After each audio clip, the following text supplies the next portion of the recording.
আসসালামু আলাইকুম ওয়া রাহমাতুল্লাহি ওয়া বারাকাতুহু। আলহামদুলিল্লাহি রাব্বিল আলামিন ওয়াস সালাতু ওয়াস সালামু আলা নাবিয়িনা মুহাম্মদ ওয়া আলা আলিহি ওয়া আসহাবিহি ওয়া মান তাবি'আহুম বিইহসানিন ইলা ইয়াউমিদ্দিন, আম্মা বা'দ। আজকের সেশন একটা স্পেশাল সেশন। আমরা উমদাতুল আহকামের যতগুলো হাদিস ছিল গত পর্বে আমরা শেষ করেছি। প্রায় কয়েক বছর ধরে এই হালাকাটা চলছিল। আলহামদুলিল্লাহ একটা খোঁজখবরই আছে। আমরা আপনাদের সাথে হাদিসের যে ব্যাখ্যাগুলো পেশ করেছি সেগুলো এবং আরো কিছু মিলিয়ে বই আকারে করার প্ল্যান আছে ইনশাআল্লাহ। প্রথমে হয়তো কিতাবুস সালাত, কিতাবুত তাহারা এবং পরবর্তীতে অন্যান্যগুলো আসবে ইনশাআল্লাহ। আপনাদের কাছে দোয়া প্রার্থী, আল্লাহ যেন আমাদেরকে সেই তৌফিকটা প্রদান করেন ইনশাআল্লাহ। গত পর্বে আমরা সময় পেয়েছিলাম কম। লাস্টের দুটো অধ্যায় ছিল, কিতাবুল ইতক এবং কিতাব নয় সেটা বাব বা ইল মুদাব্বার। কিতাবের পরে লাস্টে আরেকটা বাব সংযোজন করা হয়েছে, অনেকটা সংশ্লিষ্ট বা পরিশিষ্টের মতো। তো সেখানে সংক্ষিপ্ত আলোচনা হয়েছে। আমরা আজকে শিক্ষামূলক আরো কিছু আলোচনা করে আমাদের উমদাতুল আহকামের উপর আলোচনা পর্ব শেষ করব ইনশাআল্লাহ। প্রশ্নোত্তরের জন্য আজকে সুযোগ থাকবে বেশি। আলোচনা হয়তো 15-20 মিনিটের মতো হবে বা 25 মিনিট ইনশাআল্লাহ।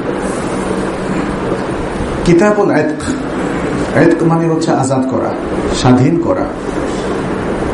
আল্লাহ তাআলা প্রত্যেক মানব শিশুকে তিনি মুসলিম হিসেবে সৃষ্টি করেছেন, অর্থাৎ ইসলামের উপরে, ফিতরাতের উপরে। আর পৃথিবীর প্রথম মানব কিন্তু স্বাধীন ছিলেন, আদম আলাইহিস সালাম। তিনি কিন্তু গোলাম ছিলেন না, কৃতদাস ছিলেন না। তাহলে এই সিস্টেমটা আসলে আরোপিত একটা সিস্টেম। পরবর্তীতে নানা কারণে যে সিস্টেমটা বিশ্বের প্রায় সকল জাতি অনুসরণ করছিল, মানুষকে দাস বানানোর বিভিন্ন প্রক্রিয়ায় তারা দাস বানাতো। ইসলাম তার মধ্য থেকে একটা মাত্র প্রক্রিয়াকে স্বীকৃতি দিয়েছিল, তারও কারণ আছে। সেগুলো একটু আমরা আলোকপাত করবো আজকে ইনশাআল্লাহ। আর এছাড়া বিভিন্ন প্রক্রিয়ায় বিভিন্ন জাতির মধ্যে অতীতে, বর্তমানে কিংবা কিছুকাল আগেও যেভাবে দাস বানানোর প্রক্রিয়া ছিল, ওই একটা ছাড়া বাকি সবগুলোকে ইসলাম কিন্তু প্রত্যাখ্যান করেছে। এর মধ্যে যেমন যুদ্ধ বিগ্রহের কারণে পরাজিতদেরকে দাস বানানো, আরেকটা হচ্ছে বন্দী করার মাধ্যমে দাস বানানো। কোন মানব শিশু বা মহিলা কিংবা কোন ব্যক্তিকে ছিনতাই করে নিয়ে যাওয়া, হাইজ্যাক করে নিয়ে যেয়ে তারপর দাস বানানো, অথবা চুরি করে নিয়ে দাস বানানো। এই প্রথাগুলো আমরা যদি অতীত ইতিহাস বিশ্লেষণ করি তাহলে দেখব বিভিন্ন জাতির মধ্যে এটা ছিল। যারা ইসলামী অনুশাসন মানে না কিংবা আল্লাহর দেওয়া ওহী মানে না, তারা এরকম নানা পদ্ধতিতেও এগুলোকে কার্যকর করেছিল। হয়তোবা নিকট অতীতে 50-100 বছর আগে যদি আমরা আরব ভূখণ্ডেও দেখি, কিছু কিছু দুর্বৃত্ত যারা হয়তো মুসলিম সমাজের মধ্যে বসবাস করতো, মুসলিম নামধারী, এরাও কিন্তু চুরি এবং ছিনতাইয়ের মাধ্যমে, ডাকাতির মাধ্যমে কিন্তু দাস বানাত। কিন্তু এটা তো ইসলাম সমর্থন করে। দাস প্রথা এটা খুব সুন্দর একটা প্রথা নয়। খুব সুন্দর তো নয়, সুন্দর প্রথা নয়, এটাই বলা যায়। কিন্তু দাস প্রথার মাধ্যমে যারা দাস হিসাবে এসেছে পৃথিবীতে, তাদের একটা শ্রেণী তৈরি হয়েছে। ইসলাম সেটাকে রিডিউস করার জন্য নানা প্রক্রিয়ায় আমাদেরকে সমাধান দিয়েছে।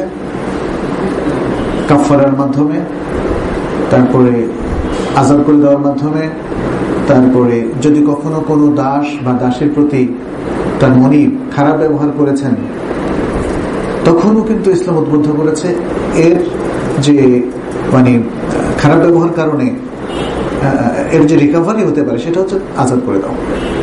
সে বিখ্যাত হাদিসটা আমরা সকলে জানি যে এক সাহাবী তার দাসের প্রতি খুবই জুলুমমূলক নিবর্তনমূলক আচরণ করেছিল। পরে তিনি তাতে আফসোস করে অনুতপ্ত হয়ে রাসূল সাল্লাল্লাহু আলাইহি ওয়াসাল্লামের কাছে আসলেন, বললেন যে কি করা যায়। তখন রাসূল সাল্লাল্লাহু আলাইহি ওয়াসাল্লাম তিনি বললেন যে দেখা যাক সে মুসলিম কিনা। দুটো পরীক্ষা নেওয়া হলো, বলা হলো আল্লাহ কোথায়? সে দাসী বলল আল্লাহ ফিস সামা, আর আসমানে আছে, অর্থাৎ আরশের উপরে। আর বলা হলো মান আনা, আমি কে? তিনি বললেন আনতা রাসূলুল্লাহ, আপনি আল্লাহর রাসূল। তখন রাসূল সাল্লাল্লাহু আলাইহি ওয়াসাল্লামের সেই বিখ্যাত উক্তি বা হাদিস, আতিকহা ফাইন্নাহা মুমিনা, তাকে আযাব করে দাও কারণ সে মুমিন। আরেকটা হাদিসও আছে, যেমন এক ব্যক্তি তার দাসের নাক কেটে দিয়েছিল, তখন রাসূল সাল্লাল্লাহু আলাইহি ওয়াসাল্লামের কাছে সে আসলো, রাসূল সাল্লাল্লাহু আলাইহি ওয়াসাল্লাম তাকে মুক্ত করে দিলেন। অর্থাৎ মনিবের কাছ থেকে স্পেশাল পাওয়ার নিজের হাতে নিলেন, কারণ তিনি তো আল্লাহর মেসেঞ্জার। কারণ এখানে জুলুমটা এত বেশি হয়েছে যে মনিবকে আর তিনি রাষ্ট্রপ্রধানও ছিলেন, এটা মদিনার ঘটনা। ফলে একজন ব্যক্তির থেকে তার আইনগত অধিকারও তিনি ছিনিয়ে নিলেন। তার কারণ ছিল, এটা অনেক সময় রাষ্ট্র করে না, বাজেয়াপ্ত করে ব্যক্তির ব্যাংক ব্যালেন্স, সম্পত্তি, যখন তার পিছনে রিজন থাকে। সমাজের সবচেয়ে সৎ ব্যক্তির কিন্তু ক্ষেত্রে এটা হয় না, এটা কোনো সমাজও করে না, মুসলিম সমাজ তো প্রশ্ন উঠে না। তিনি বললেন কি, ইযহাব ফাআনতা হুর, যাও তুমি মুক্ত, তুমি স্বাধীন। তখন তিনি বললেন যে আপনি স্বাধীন করলেন, তাহলে আমি কার মাওলা হব, কার আজাদকৃত দাস? কারণ মনিব যদি তার দাসকে মুক্ত করে তখন তিনি হচ্ছেন তার মাওলা। মাওলা শব্দের দুটো অর্থ, এক হচ্ছে মনিব, আরেকটা হচ্ছে আজাদকৃত দাস। আজাদ করে দেওয়ার কারণে একটা রিলেশন হয় তাদের মধ্যে, সেটা উত্তরাধিকার সত্ত্ব পর্যন্ত গিয়ে গড়ায়। এখানে এই আজাদকৃত দাস, তিনি বললেন আমি কার মাওলা হব, কার আজাদকৃত দাস হিসেবে গণ্য হব? রাসূল সাল্লাল্লাহু আলাইহি ওয়াসাল্লাম বললেন মাওলা আল্লাহ ওয়া রাসূলিহি, আল্লাহর মাওলা এবং তার রাসূলের মাওলা। মাওলা শব্দের নানা রকম ব্যবহার আছে। আসলে এই শব্দের ব্যবহার ভালো করে জানার জন্য আমাদের আলেমদেরকেও প্রচুর পড়তে হবে, আর সাধারণ মানুষকে তো বটেই। কারণ মাওলানা শব্দ নিয়ে আমরা বিশাল একটা দ্বিধাদ্বন্দ্বের মধ্যে আছি। কেউ এটাকে সারাসার শিরক কুফরি বলে অভিহিত করেন, কেউ এটাকে খুবই ভালো শব্দ বলে, ইত্যাদি নানা ভাবে। মানে মূল প্রশ্নটা আসে যে মানুষের ক্ষেত্রে মাওলানা বলা যাবে কিনা। মাওলা শব্দের এত ব্যবহার, এতে মাওলায়া, মাওলার রাসূল, মাওলা আব্বাস, মাওলা ইবনে উমর, এটা যদি বলা যায় তাহলে মাওলানা বলতেও আসলে কোনো অসুবিধা নেই, যদি অর্থটা থাকে বন্ধু, আমাদের বন্ধু, আমাদের সম্মানিত ব্যক্তি, আমাদের আজাদকৃত দাস। এটা মানে এই অর্থে মাওলানা হবে তখনই যখন আমরা কয়েকজনে মিলে, হয়তো একজন দাসের মাওলা ছিলাম, মনিব ছিলাম, পর সবাই মিলে আমরা তাকে আজাদ করে দিয়েছি, সেক্ষেত্রে মাওলা বলা যাবে। আর এমনি বন্ধু হিসেবে সবাইকে বলা যাবে। অতএব মাওলানা শব্দকে হঠাৎ করে বললেই এটা শিরকি শব্দ, এটা বলা যাবে না। বরং এটা তখনই শিরক হতে পারে যখন যে অর্থে আল্লাহকে আমরা মাওলানা বলছি সে অর্থে আপনাকে মাওলানা বলছি, কিন্তু বোধ করি এটা মনে হয় কেউ বলেন না। আমরা যে কোনো শব্দ উচ্চারণের ক্ষেত্রে চরম সতর্কতা প্রয়োজন। এটা শিরকি শব্দ, ফাট করে বলে ফেললাম, হলো না। এমনও হতে পারে এটা শিরকে আসগারের শব্দ, আর আমি সেটাকে বড় শিরক বানিয়ে ফেললাম। এটা বেদাতে আমল, আমি সেটাকে বড় শিরক বানিয়ে ফেললাম। এগুলো আসলে এইভাবে করা যাবে না। এজন্য কারোর প্রতি এই ধরনের ফাতাওয়া কিংবা বক্তব্য পেশার আগে খুব সতর্কতার সাথে উচ্চারণ করতে হবে এবং ওলামাদের মানে সঠিক মতামত নিতে হবে এবং শেয়ার করতে হবে। যাই হোক, আমরা বলছিলাম দাস প্রথাটা আসলে ইসলামও পছন্দ করেনি। ইসলাম দাস প্রথার একটা মাত্র পদ্ধতিকে রিকগনিশন দিয়েছে, কিন্তু বাকিগুলোকে আর রিকগনিশন দেয়নি, কারণ বাকিগুলো সব অন্যায় পন্থা। দাস প্রথাকে পছন্দ করে তার দলিল কি? কারণ ইসলাম যে কোনো ওসিলায়, যে কোনো পরিস্থিতিতে যখনই সুযোগ আসে তখনই দাসকে মুক্ত করে দিতে বলেছে। এছাড়া বেশ কিছু দলিল আছে, যেমন রাসূল সাল্লাল্লাহু আলাইহি ওয়াসাল্লাম বলেছেন, তিরমিজির হাদিস আবু উমামা আল বাহিলি থেকে, আইয়ু মামরিইন মুসলিমিন আ'তাকা ইমরাআন মুসলিমান কানা ফাকাকুহু মিনান নার। যদি কোনো মুসলিম ব্যক্তি অন্য কোনো মুসলিম দাসকে মুক্ত করে দেয়, তাহলে এই মুক্ত করাটাই তাকে জাহান্নাম থেকে মুক্তির কারণ হবে, তাকে জাহান্নাম থেকে মুক্ত করার কারণ হবে। আর এছাড়া আমরা জানি, যেমন জেহারের কাফারার মধ্যে একটা আছে দাস মুক্ত করা। তারপরে রমাদানে মুসলিম দম্পতি যদি তাদের স্বামী স্ত্রীর সম্পর্ক স্থাপন করে, তাহলে তারও একটা কাফারার অংশ আছে দাস মুক্ত করা। কসমের কাফারার একটা অংশ হচ্ছে দাস মুক্ত করা। এইভাবে মানে যদি কোনো দাসের প্রতি খারাপ ব্যবহারের ঘটনাও ঘটে, তখনও দাস মুক্ত করার দৃষ্টান্তগুলো তো আমরা দেখলাম। অনেক অতীত থেকে নিকট অতীত পর্যন্ত যদি আমরা পর্যালোচনা করি, তাহলে দেখব পৃথিবীর সব জাতি কিন্তু দাস প্রথার সাথে সম্পৃক্ত। সেই জাহিলি সমাজ, ইউরোপিয়ান সমাজ, আমেরিকান সমাজ, তাই না? এরা সবাই কিন্তু দেশে দেশে গিয়ে দাসী বানাত। ব্রিটিশরা আমেরিকাতে গিয়ে দাস বানিয়েছে। সাদা চামড়া বলে এদেরকে বাদ দিয়ে কালো চামড়া, বাদামি চামড়া সবাইকে দাস বানিয়েছে। সাউথ আফ্রিকায় গিয়ে দাস বানিয়েছে। তারপরে অস্ট্রেলিয়ায় গিয়ে অ্যাবরিজিনদেরকে দাস বানিয়েছে। আর ব্লেম দেওয়ার সময় তারা ইসলামকে ব্লেমটা দিচ্ছে। দাস প্রথা তাদের কাছে খুবই রিকগনাইজ ছিল। শুধু তাই না, ইসলাম দাসদের প্রতি কি সুন্দর আচরণ করেছে সেটা আমাদের একটু দেখার বিষয়। একদিকে তো আজাদ করেছে, এছাড়াও আর পাশ্চাত্যের এই সমস্ত লোকগুলো তারা দাসদেরকে নির্যাতন করত। তাদের মানবিক অধিকার ছিল না, তারা তাদেরকে নিকৃষ্ট প্রাণী হিসাবে কনসিডার করত। অনেকে তাদেরকে মানুষই মনে করত না। তাদের পড়ালেখার অধিকার ছিল না। সাউথ আফ্রিকার বর্ণবাদী সরকারের কথা আমরা জানি। তারা খনিজ পদার্থের মালিক হতো না, শুধু খাবার দাবার কোনো মতে থাকতো। বাড়ির মালিক হতে পারতো না, ভালো স্কুলে যেতে পারতো না, তাই না? এটা তো ইসলামী সমাজে কোনো দিন ঘটেনি। সেই শুরু থেকে, মানে রাসূল সাল্লাল্লাহু আলাইহি ওয়াসাল্লামের পর থেকে দাস প্রথা ছিল, কিন্তু এরকম কিছু ঘটেনি যে সে কিছুর মালিকই হবে না। তারপরে ইসলাম যেমন আরো কিছু সুন্দর সুন্দর সিস্টেম দিয়েছে, সেটাও কিন্তু দাস মুক্তির দিকে নিয়ে যায়। কিরকম? দুজন ব্যক্তি একজন দাসের মালিক, একজন আজাদ করে দিল। আমরা গত পর্বে এরকম দুটো হাদিসই পড়েছিলাম। একজন আজাদ করে দেওয়ার পরে যিনি আজাদ করে দিলেন তার যদি সামর্থ্য থাকে, তাহলে বাকি অংশের মূল্য ধরে তার শরীককে সেটা দিয়ে বাকিটা আজাদ হয়ে যাবে একদম অটোমেটিক। এখানে আর কোনো অপশন তার নাই। যেহেতু তার সামর্থ্য আছে, অতএব তার উপর এটা ওয়াজিব হয়ে যাবে যে বাকি মূল্য তার শরীককে পরিশোধ করে একে আজাদ করে দেওয়া। এটা ওয়াজিব।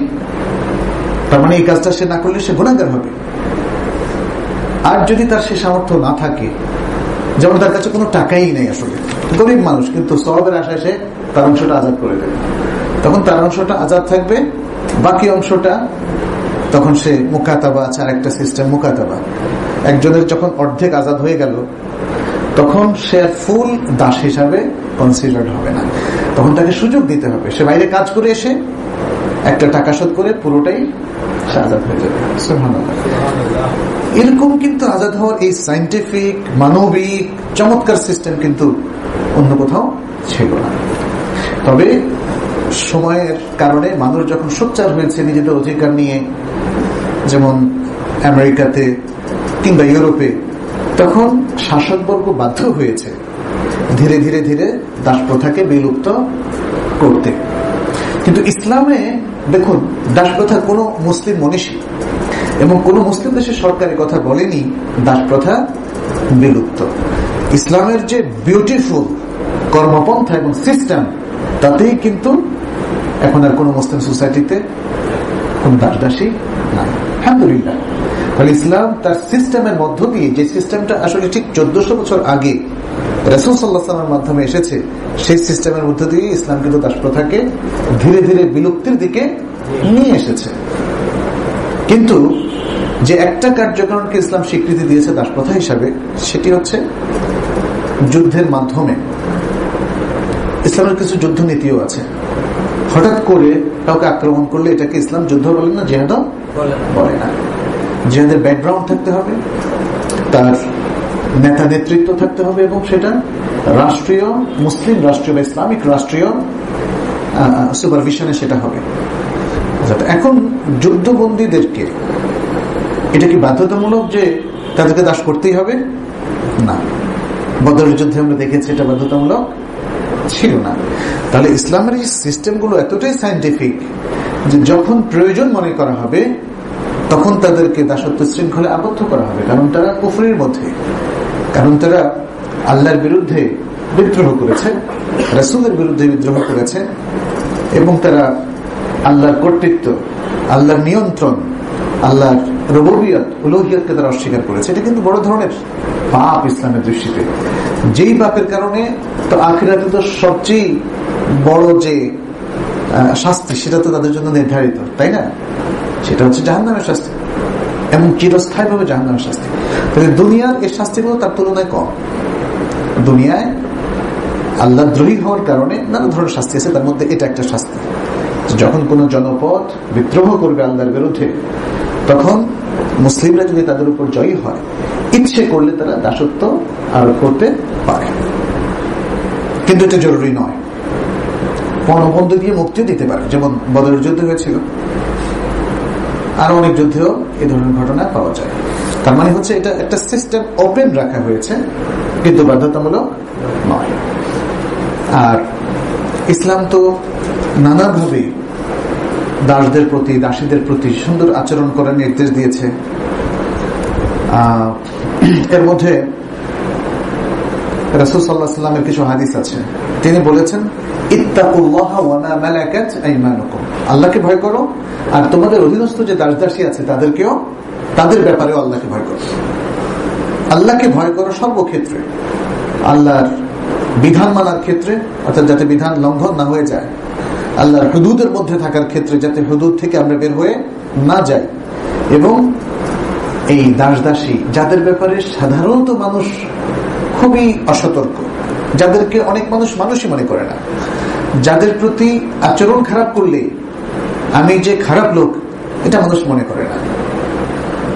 আজকাল ঠিক এই ধরনের দাসপ্রথা আমাদের দেশে নাই, কিন্তু আমরা পত্রপত্রিকা যেটা পড়ছি, বাসায় যে গৃহ পরিচারক অথবা পরিচারিকা কিংবা শিশুদেরকে আমরা বাসায় সহায়তার জন্য অনেক সময় রাখি, তাদের প্রতি লোমহর্ষক আচরণ করা হয়।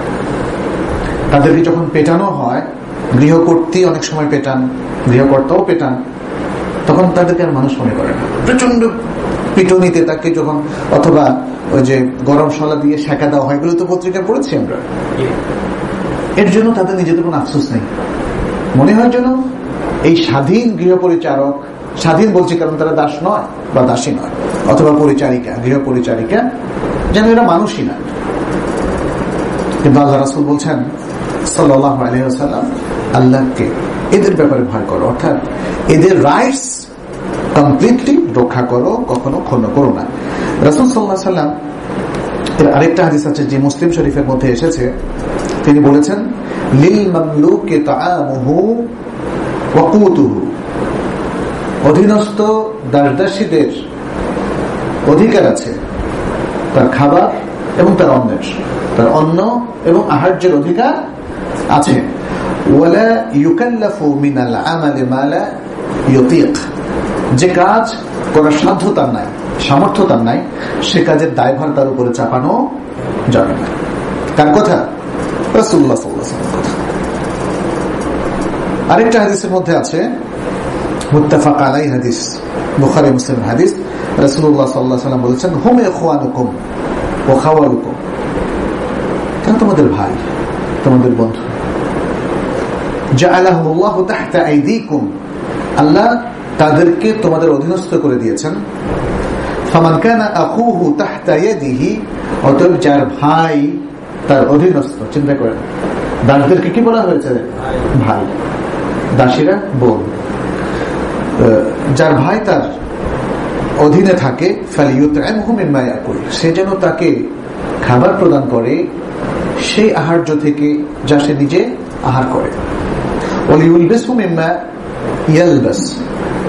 সে নিজে যা পরিধান করে তাকে যেন সেই পরিধেয় বস্ত্রের সমপরিমাণ মর্যাদা সম্পন্ন বস্ত্র তাকে পরিধান করায়।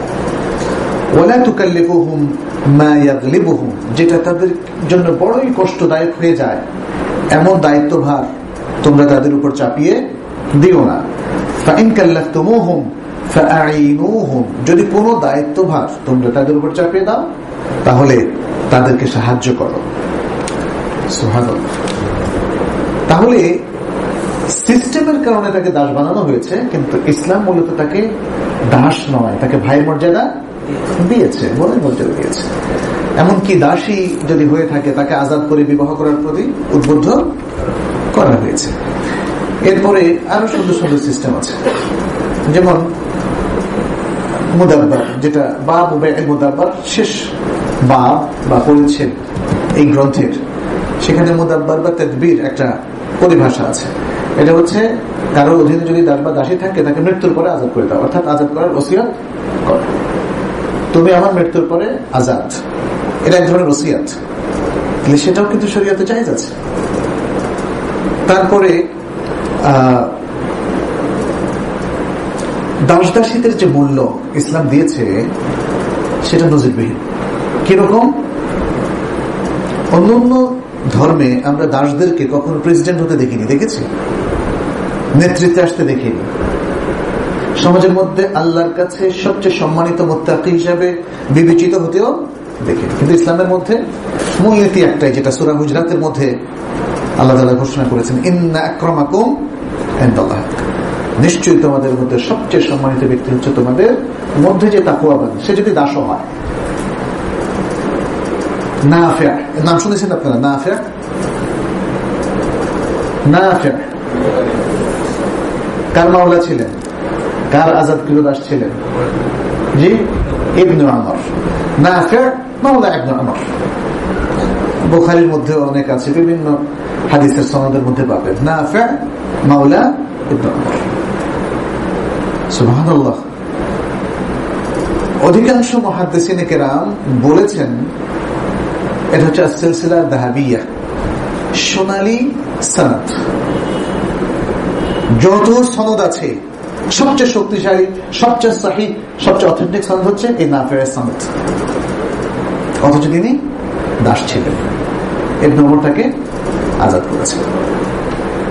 ইসলাম তাদেরকে এত সুযোগ দিয়েছে যে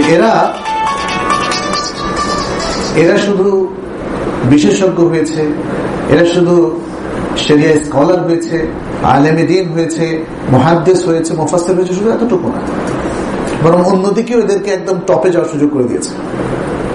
রাসূল সাল্লাল্লাহু আলাইহি ওয়াসাল্লাম বলেছেন না, একটা হাদিসের মধ্যে তো আছে যে আরবের উপর অনারবের কোনো শ্রেষ্ঠত্ব নাই, লালের উপরে বা কালোর উপরে লালের কোনো শ্রেষ্ঠত্ব নাই, বা সাদার কোনো শ্রেষ্ঠত্ব নাই। হাবাসি গোলামও যদি তোমাদের নেতা হয় তবু তার আনুগত্য করতে হবে। বেলাল হচ্ছে ইসলামের প্রথম মুয়াজ্জিন। বেলাল মুয়াজ্জিন বললে এক নম্বরে চলে আসে। যদি পৃথিবীতে মুয়াজ্জিনদের একটা লিস্ট করা হয় তাহলে এক নম্বরে বেলাল। এরপরে মাওয়ালিদের শাসনের কথা আপনারা জানেন, যারা ইসলামী ইতিহাস পড়েছেন। শুধু মধ্যপ্রাচ্যে নয়, বরং আমাদের এদেশে মাওয়ালি তারা সুলতান হয়েছে না?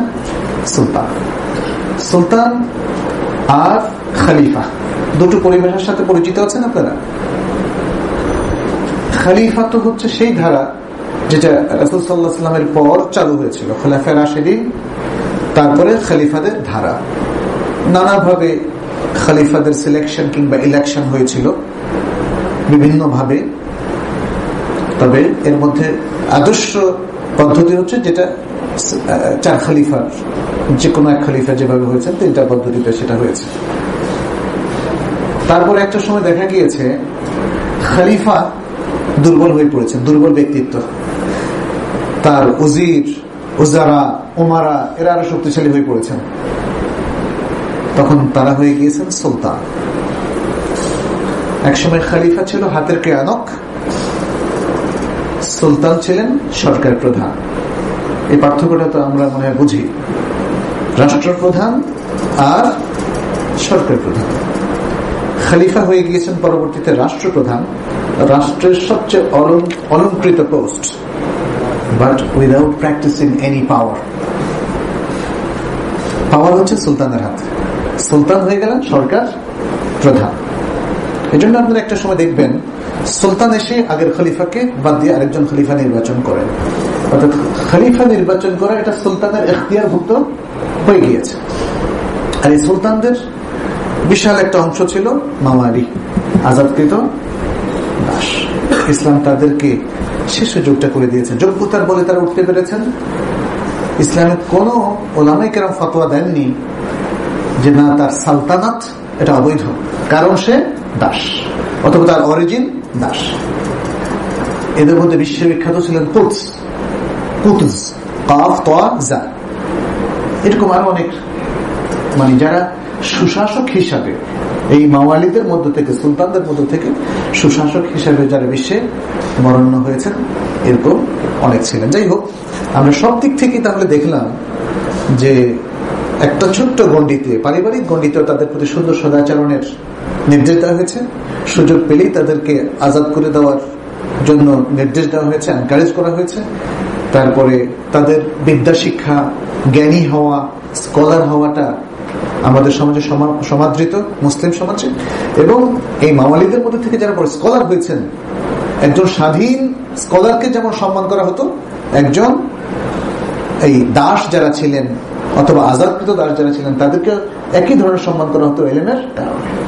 আবার প্রশাসনিক পোস্টেও তারা দেশের বা মুসলিম বিশ্বের টপ জায়গাতেও তারা অধিষ্ঠিত হয়েছে।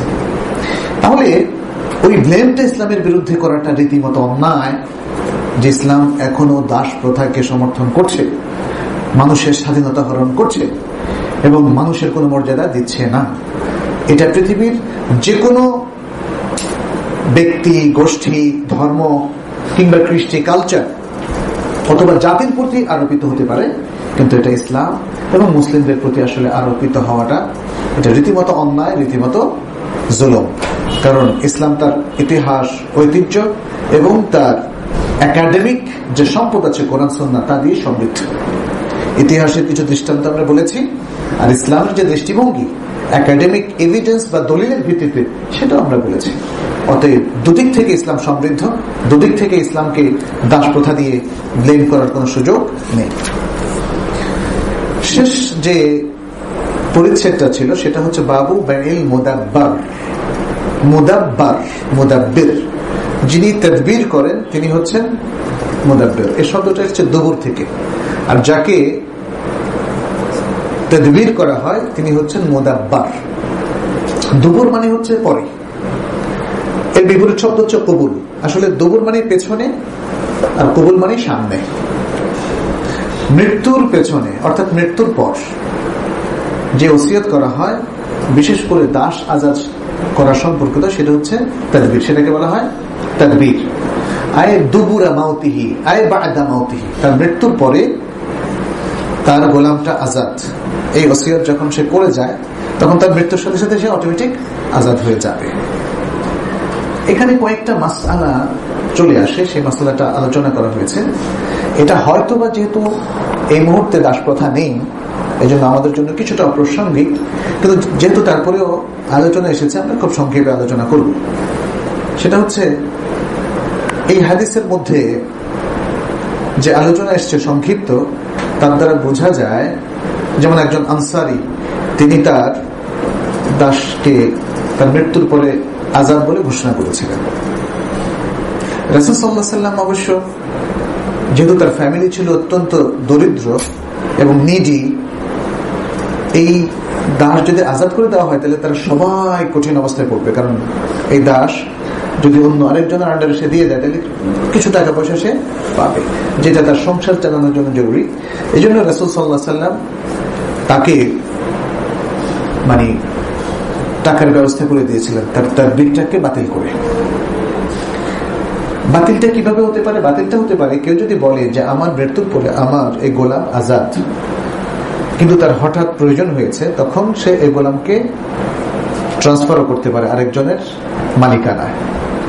আরেকজনের মালিকানা সে ট্রান্সফার করতে পারে টাকার বিনিময়ে।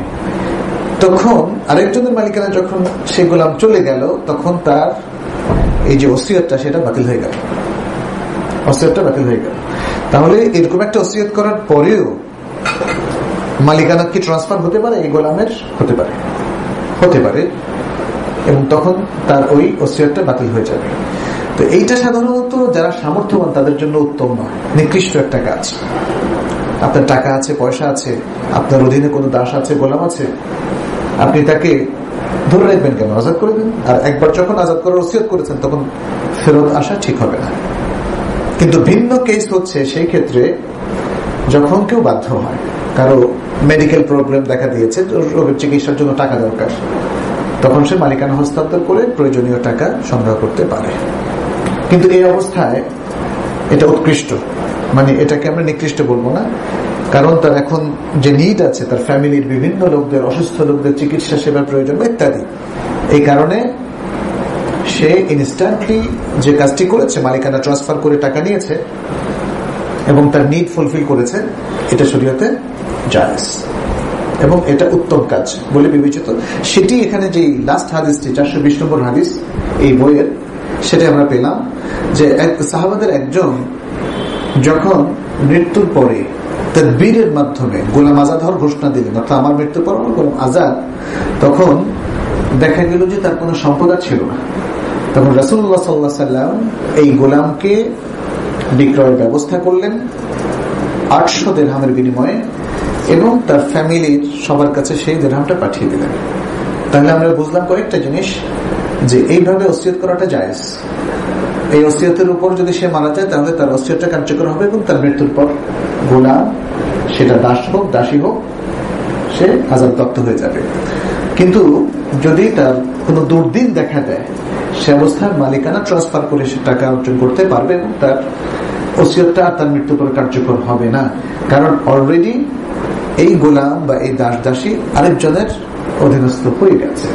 তার ইচ্ছার সাথে তার আজাদ হওয়া বা স্বাধীন হওয়া নির্ভর করে আগের যিনি তাদবীর করেছিলেন, মৃত্যুর পরে গোলাম আজাদ করার ওসিয়ত করেছিলেন, তার সাথে আর কোনো সংশ্লিষ্টতা থাকবে না।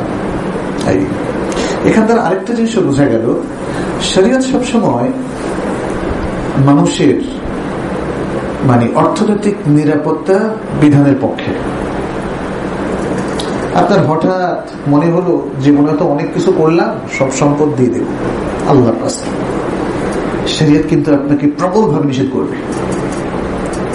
তোমার ওয়ারিসদের কি হবে, বিশেষ করে ক্লোজ ওয়ারিস যারা আছে। কারণ এখানে সাদ বিন আবি ওয়াক্কাসের হাদিসের মধ্যে আহাল ও ইয়ালকে দরিদ্র অবস্থায় ছেড়ে যেতে নিষেধ করা হয়েছে। বলা হয়েছে তুমি তোমার আহাল ও ইয়াল অর্থাৎ পরিবারের সদস্যদেরকে এমন দরিদ্র অবস্থায় ছেড়ে যাওয়া যে তারা মানুষের কাছে ভিক্ষা করে বেড়ায়, তার চাইতে উত্তম হচ্ছে তুমি তাদেরকে আগনিয়া সচ্ছল করে রেখে যাবে। এটা হচ্ছে ওই হাদিসটা যেখানে সাদ বিন আবি ওয়াক্কাস রাদিয়াল্লাহু তাআলা আনহু প্রচন্ড অসুস্থ হলেন, জীবনের আশা ছেড়ে দিয়েছেন। রাসূল সাল্লাল্লাহু আলাইহি ওয়াসাল্লাম তার ইয়াদাতের জন্য আসলেন, দেখতে আসলেন অসুস্থ ব্যক্তিকে, নিজেরই একজন প্রিয় সহচর। তখন তিনি বললেন, ইয়া রাসূলুল্লাহ, আমি তো মৃত্যু পথ যাত্রী, আমি আমার সব সম্পদ আল্লাহর রাস্তায় দিয়ে যাব। মৃত্যুর সময় তো মানুষের মন নরম হয়ে যায়, ভাবি যে ভবিষ্যৎটা কি হয়, আল্লাহ রাস্তায় সাদাকা জারিয়া হিসেবে থাকলে অন্তত আল্লাহর কাছে নাজাত পাওয়ার আশা করতে পারি। তখন রাসূল সাল্লাল্লাহু আলাইহি ওয়াসাল্লাম বললেন যে না, এটা করতে পারবা না। তাই তিনি বললেন যে তাহলে 3 ভাগে 2 ভাগ দেই।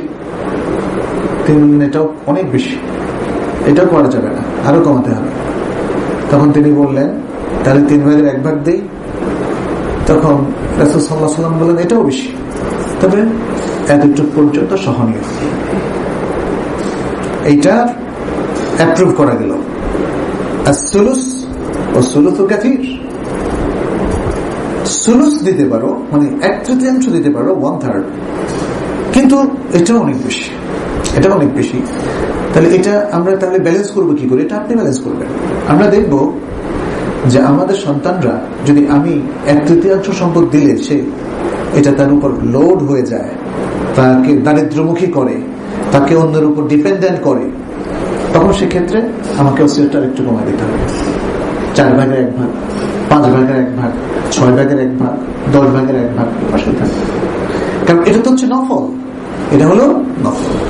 যেটা ওয়াজিব সেটা হচ্ছে আহলুল ইয়ালকে এস্টাবলিশ করা, তবে সেটা সাধ্যের মধ্যে। আমরা এস্টাবলিশ করতে গিয়ে সুদ, ঘুষ, হারাম ইনকাম, প্রচন্ড দুনিয়া প্রীতি, যে কোনো উপায়ে হারাম হালাল মিলিয়ে ব্যবসা বাণিজ্য করে, প্রতারণা করে, সরকারের সম্পদ, জনগণের সম্পদ আত্মসাৎ করে ব্যাংক ব্যালেন্স তৈরি করা, এটা কখনোই সমর্থিত নয়। যেটা বলা হয় সন্তান সন্ততিকে সচ্ছলভাবে রেখে যাওয়া, এটা কমন, এটা বৈধ পন্থা, শুধুই বৈধ পন্থা, অবৈধ কোনো পন্থা অবলম্বন করা যাবে না। তো এগুলো হচ্ছে মোটামুটি শিক্ষা আর কি, যেটা আমরা এখান থেকে পেলাম। সর্বশেষ আমরা ইসলামের যে দৃষ্টিভঙ্গিটা পেয়েছি সেটা হচ্ছে ইসলাম আসলে মানুষকে স্বাধীন হিসাবে, স্বাধীন সত্তা হিসাবে দেখতে চায়। ইসলাম কথা বলার অধিকার ক্ষুণ্ণ করেনি, ইসলাম কোন মানুষের অর্থনৈতিক অধিকার নষ্ট করেনি, ধর্মীয় অধিকারও নষ্ট করেনি। এমনকি সে যদি অমুসলিমও হয়ে থাকে তার ধর্মীয় অধিকার ইসলাম ক্ষুণ্ণ করেনি। ইসলামে শিশুদের অধিকার, নারীদের অধিকার, ইসলামে পুরুষের অধিকার, বাবার অধিকার, মায়ের অধিকার, তারপর স্ত্রীর অধিকার, কন্যার অধিকার, বোনের অধিকার, সবার অধিকার ইসলামে একদম আলাদা মেনশন করা আছে। ইসলাম আমাদেরকে স্বাধীন সত্তা হিসাবে দেখতে চায়, স্বাধীন ওহির আলোকে আলোকিত, কিন্তু এমন স্বাধীন নয় আল্লাহকেই অস্বীকার করে বসলাম, নাউযুবিল্লাহি মিন যালিক। এমন স্বাধীন নয় কোরআন নিয়ে উল্টাপাল্টা কথা বললাম, এমন স্বাধীন নয় সুন্নাহ নিয়ে কনফিউজড, মানে সুন্নাহ নিয়ে বললাম সুন্নাহটা কি আসলে ঠিক কিনা, আজকাল অনেকের কাছে বলতে শোনা যায়। এটা স্বাধীনতা না, এটা স্বেচ্ছাচারিতা।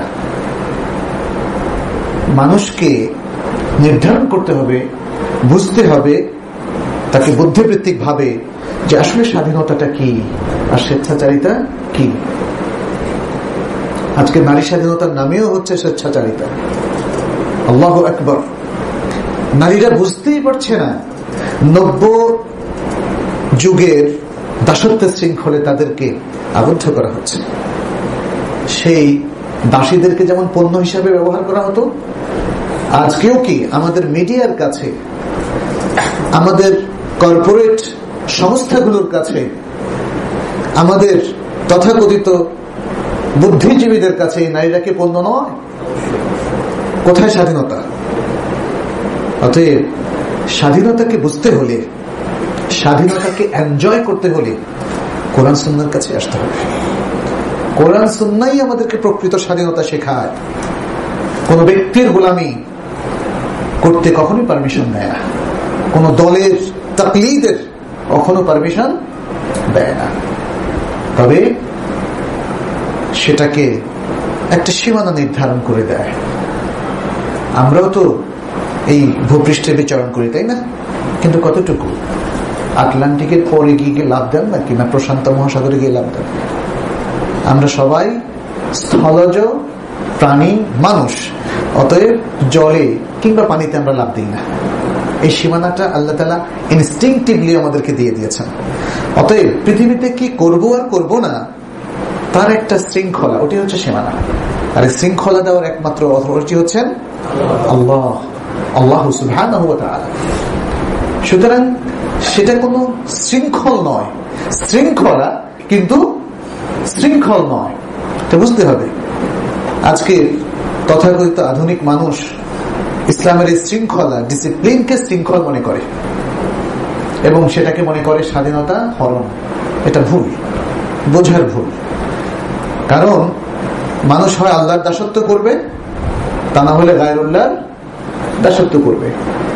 এখানে গায়রুল্লাহর মধ্যে একটাই অথরিটি আছে, আল্লাহর বাইরে গায়রুল্লাহর মধ্যে একটাই অথরিটি আছে, সেটাকে শয়তান। শয়তান কিন্তু সে কোনো মুস্তাকিল স্বাধীন অথরিটি না। আল্লাহ তাকে পারমিশন দিয়েছেন কিয়ামত পর্যন্ত একটা অথরিটি দিয়ে, যে সে আমাদের রগ রসায় গোপনে আমাদেরকে মিসগাইড করতে পারবে। তাহলে মানুষ যখন আল্লাহর দাসত্ব থেকে তার নির্দেশ থেকে, ইবাদত থেকে বের হয়ে যায়, তখন অটোমেটিক সে আরেকটা শক্তির শৃঙ্খলে আবদ্ধ হয়ে যায়। মানবতাকে আজকে সেই জিনিসটা বুঝতে হবে, মানুষকে আজকে সে উপলব্ধি করতে হবে। কিন্তু আফসোস, সেজন্য যে শিক্ষা ব্যবস্থা প্রয়োজন, সেজন্য যে কৃষ্টি কালচার প্রয়োজন, সেজন্য যে বুদ্ধিবৃত্তিক কর্ম, বুদ্ধিবৃত্তিক আলোচনা, বুদ্ধিবৃত্তিক বক্তৃতা প্রয়োজন, সেগুলোর বড়ই অভাব আমাদের সমাজের মধ্যে। আমরা সেই চেষ্টা করে যাচ্ছি। আমরা আল্লাহর কাছে দোয়া করি তিনি যেন এই জিনিসগুলো বোঝার তৌফিক আমাদেরকে দেন, আল্লাহর খালিস মুখলিস মুমিন বান্দা হওয়ার তৌফিক আমাদেরকে দেন, একজন স্বাধীন সত্তা সম্পন্ন মুমিন হিসাবে এই জগতে বিচরণ করার তৌফিক দেন। আমরা যেন শুধু আল্লাহরই অনুসরণ করি, আমরা যেন শুধু তার রাসূল মুহাম্মদ সাল্লাল্লাহু আলাইহি ওয়াসাল্লামের অনুসরণ করি অথেন্টিক ভাবে, এবং এর থেকে কখনো যেন বের না হয়ে যায়। আমরা কায়মনে বাক্যে আল্লাহর কাছে সে দোয়া করছি। আর যে বইটি উমদাতুল আহকাম, এর একটা সূরা আছে তাইসিরুল আল্লাম, যে বইটি দীর্ঘদিন ধরে আপনাদের সামনে আমরা পেশ করেছি। 420 অথবা 419টি হাদিস, কোন সংকলনে 420 বলা হয়েছে, কোন সংকলনে 419টি। এগুলো বুখারী মুসলিমের হাদিস। আমরা অনেকগুলো আলোচনা এই হাদিসগুলোর উপর করেছি।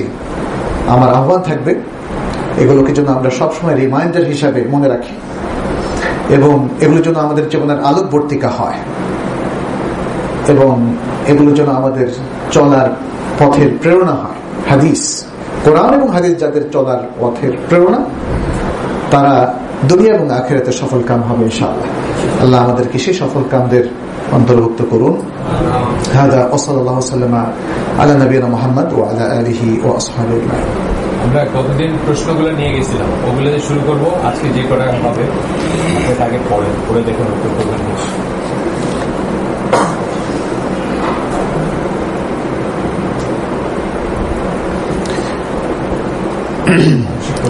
জি জি, আমরা আসলে এখানে দুটো প্রশ্ন এসেছে। একটা দলের নাম করে বলা হয়েছে, সেটা কোরআন সুন্নাহ অনুযায়ী সঠিক কিনা। প্রথমত আমি আমার ব্যক্তিগত একটা পলিসির কথা বলে নেই। আসলে ঠিক, যেহেতু নানা রকম মত পথের বহু লোক আমাদের মধ্যে আছে, এজন্য কোনো দল বা ব্যক্তির নাম করে পাবলিকলি কোনো হুকুম দেওয়া পক্ষে বা বিপক্ষে, আমরা সেটাকে অ্যাভয়েড করি। এটা অ্যাভয়েড করাটা উচিত বলে মনে করি, কারণ প্রত্যেক মানুষের মধ্যে ভালো আছে, মন্দ আছে।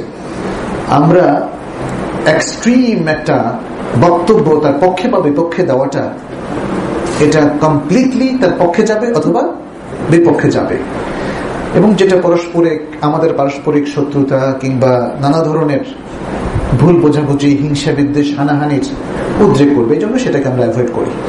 এই জন্য কোনো দল বা ব্যক্তির নাম নিয়ে আমরা কখনো উত্তর দেব না। তবে যে কোনো দলই হোক, তাদের যদি কোনো আকীদা থাকে, দলের নাম না নিয়ে সেটা প্রশ্ন আপনি করতে পারেন।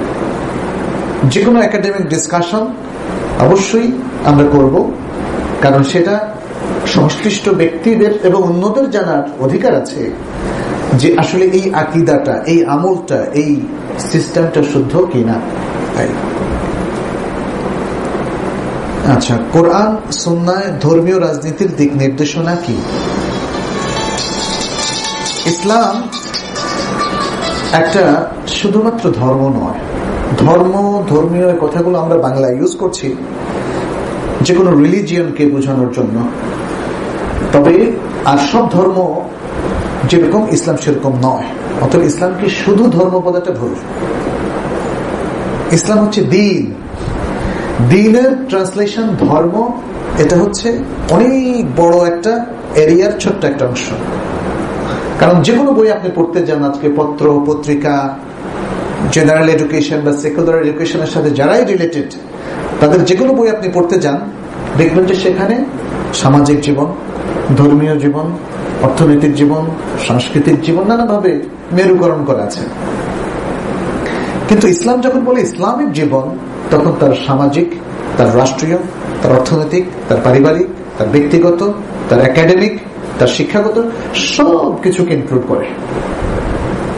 কারণ আল্লাহ তাআলা বলেছেন উদখুলু ফিস সিলমে কাফা, তোমরা দ্বীনের মধ্যে সার্বিকভাবে সর্বতোভাবে কমপ্লিটলি পুরোপুরি দাখিল হয়ে যাও। সুতরাং জীবনের কোনো একটা অংশ ইসলাম থেকে বের হওয়ার কোনো সুযোগ নাই। ধর্মীয় রাজনীতির নির্দেশনা, ধর্মীয় রাজনীতি এটাও একটা পলিটিক্যাল কথাবার্তা, ধর্মীয় রাজনীতি। তাহলে কি রাজনীতি দুই প্রকার, একটা ধর্মীয় একটা অধর্মীয়। অধর্মীয় কি বলা যাবে? যারা ধর্মীয় রাজনীতি করেন না তারা কি বলবেন তাদেরটা হচ্ছে অধর্মীয়? এগুলো পলিটিক্যাল কথাবার্তা। বিশ্বের পলিটিক্স এখন অনেক নোংরা হয়ে গেছে। আমি শুধু বাংলাদেশের কথা বলবো না, বিশ্বের পলিটিক্স পৃথিবীর যে দেশেই যান সেখানে মিথ্যার ছড়াছড়ি, প্রতারণা, ইতিহাসও সেটা আমরা দেখি। তো যাই হোক, এখানে আমরা সলিডলি একাডেমিকলি এতটুকু বলবো যে ইসলামে পৃথিবীর মানুষের জীবনের প্রত্যেকটা দিক আছে। সেখানে রাজনীতি আছে, রাষ্ট্রনীতি আছে, যুদ্ধনীতি আছে, অর্থনীতি আছে, ব্যবসা বাণিজ্য আছে, সবকিছু। এবং আমাদের জীবনের প্রত্যেকটা মুভমেন্টের ক্ষেত্রে, এমনকি আমি ঘুমিয়ে থাকলেও প্রত্যেকটা মুভমেন্টের একটা বিধান আছে, হুকুম। এটাকে বলা হয় আল হুকমুশ শারঈ। এই হুকুমটা কে দিয়েছেন? শরীয়ত দিয়েছেন, অর্থাৎ শরীয়ত প্রণেতা দিয়েছেন। আর শরীয়ত প্রণেতা হলেন আল্লাহ। তাহলে জাস্ট কয়েকটা মূলনীতি বলি ছোট্ট সংক্ষিপ্ত ভাবে। সেটা হচ্ছে আমাদের জীবনের এমন কোন দিন, এমন কোন ঘন সময় নাই যে সময় ইসলাম থেকে একটু বের হয়ে যেতে পারবো।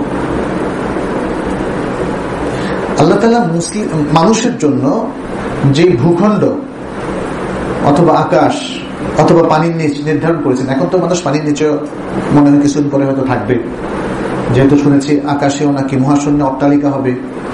আবার খুব দ্রুত জানা আসছে যেটা হয়তো 1 ঘন্টার মধ্যে কয়েক মিলিয়ন পাড়ি দেওয়া যাবে। তখন নানার বাড়ি হবে 2 মিলিয়ন দূরে, আর দাদার বাড়ি হবে 5 মিলিয়ন দূরে, যেতে হয়তো কয়েক ঘন্টা লাগবে, ইত্যাদি নানা ধরনের।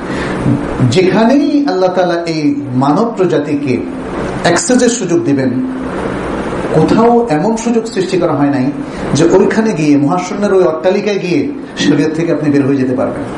অনেক বিজ্ঞানীরা তো মহাকাশ জানে করে, তাই না? তারা হয়তো 1 বছর 2 বছর মহাকাশে ঘুরেন। এটা কি বলা যাবে যে তারা তো এখন আর পৃথিবীর অধিবাসী নয়? তারা এখন মহাকাশ যানের অধিবাসী, পৃথিবী থেকে কয়েক লক্ষ কিলোমিটার দূরে। তাহলে কি শরীয়ত থেকে দূরে সরে যাবেন?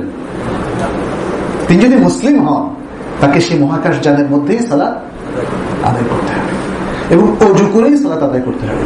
আর যদি অজু করতে না পারে তাহলে তাই মন করে, এই জন্য তাকে সেই মহাকাশ যানের মধ্যে মাটির একটু কিছু জিনিস নিয়ে যেতে হবে। সেটাই বললাম আর কি।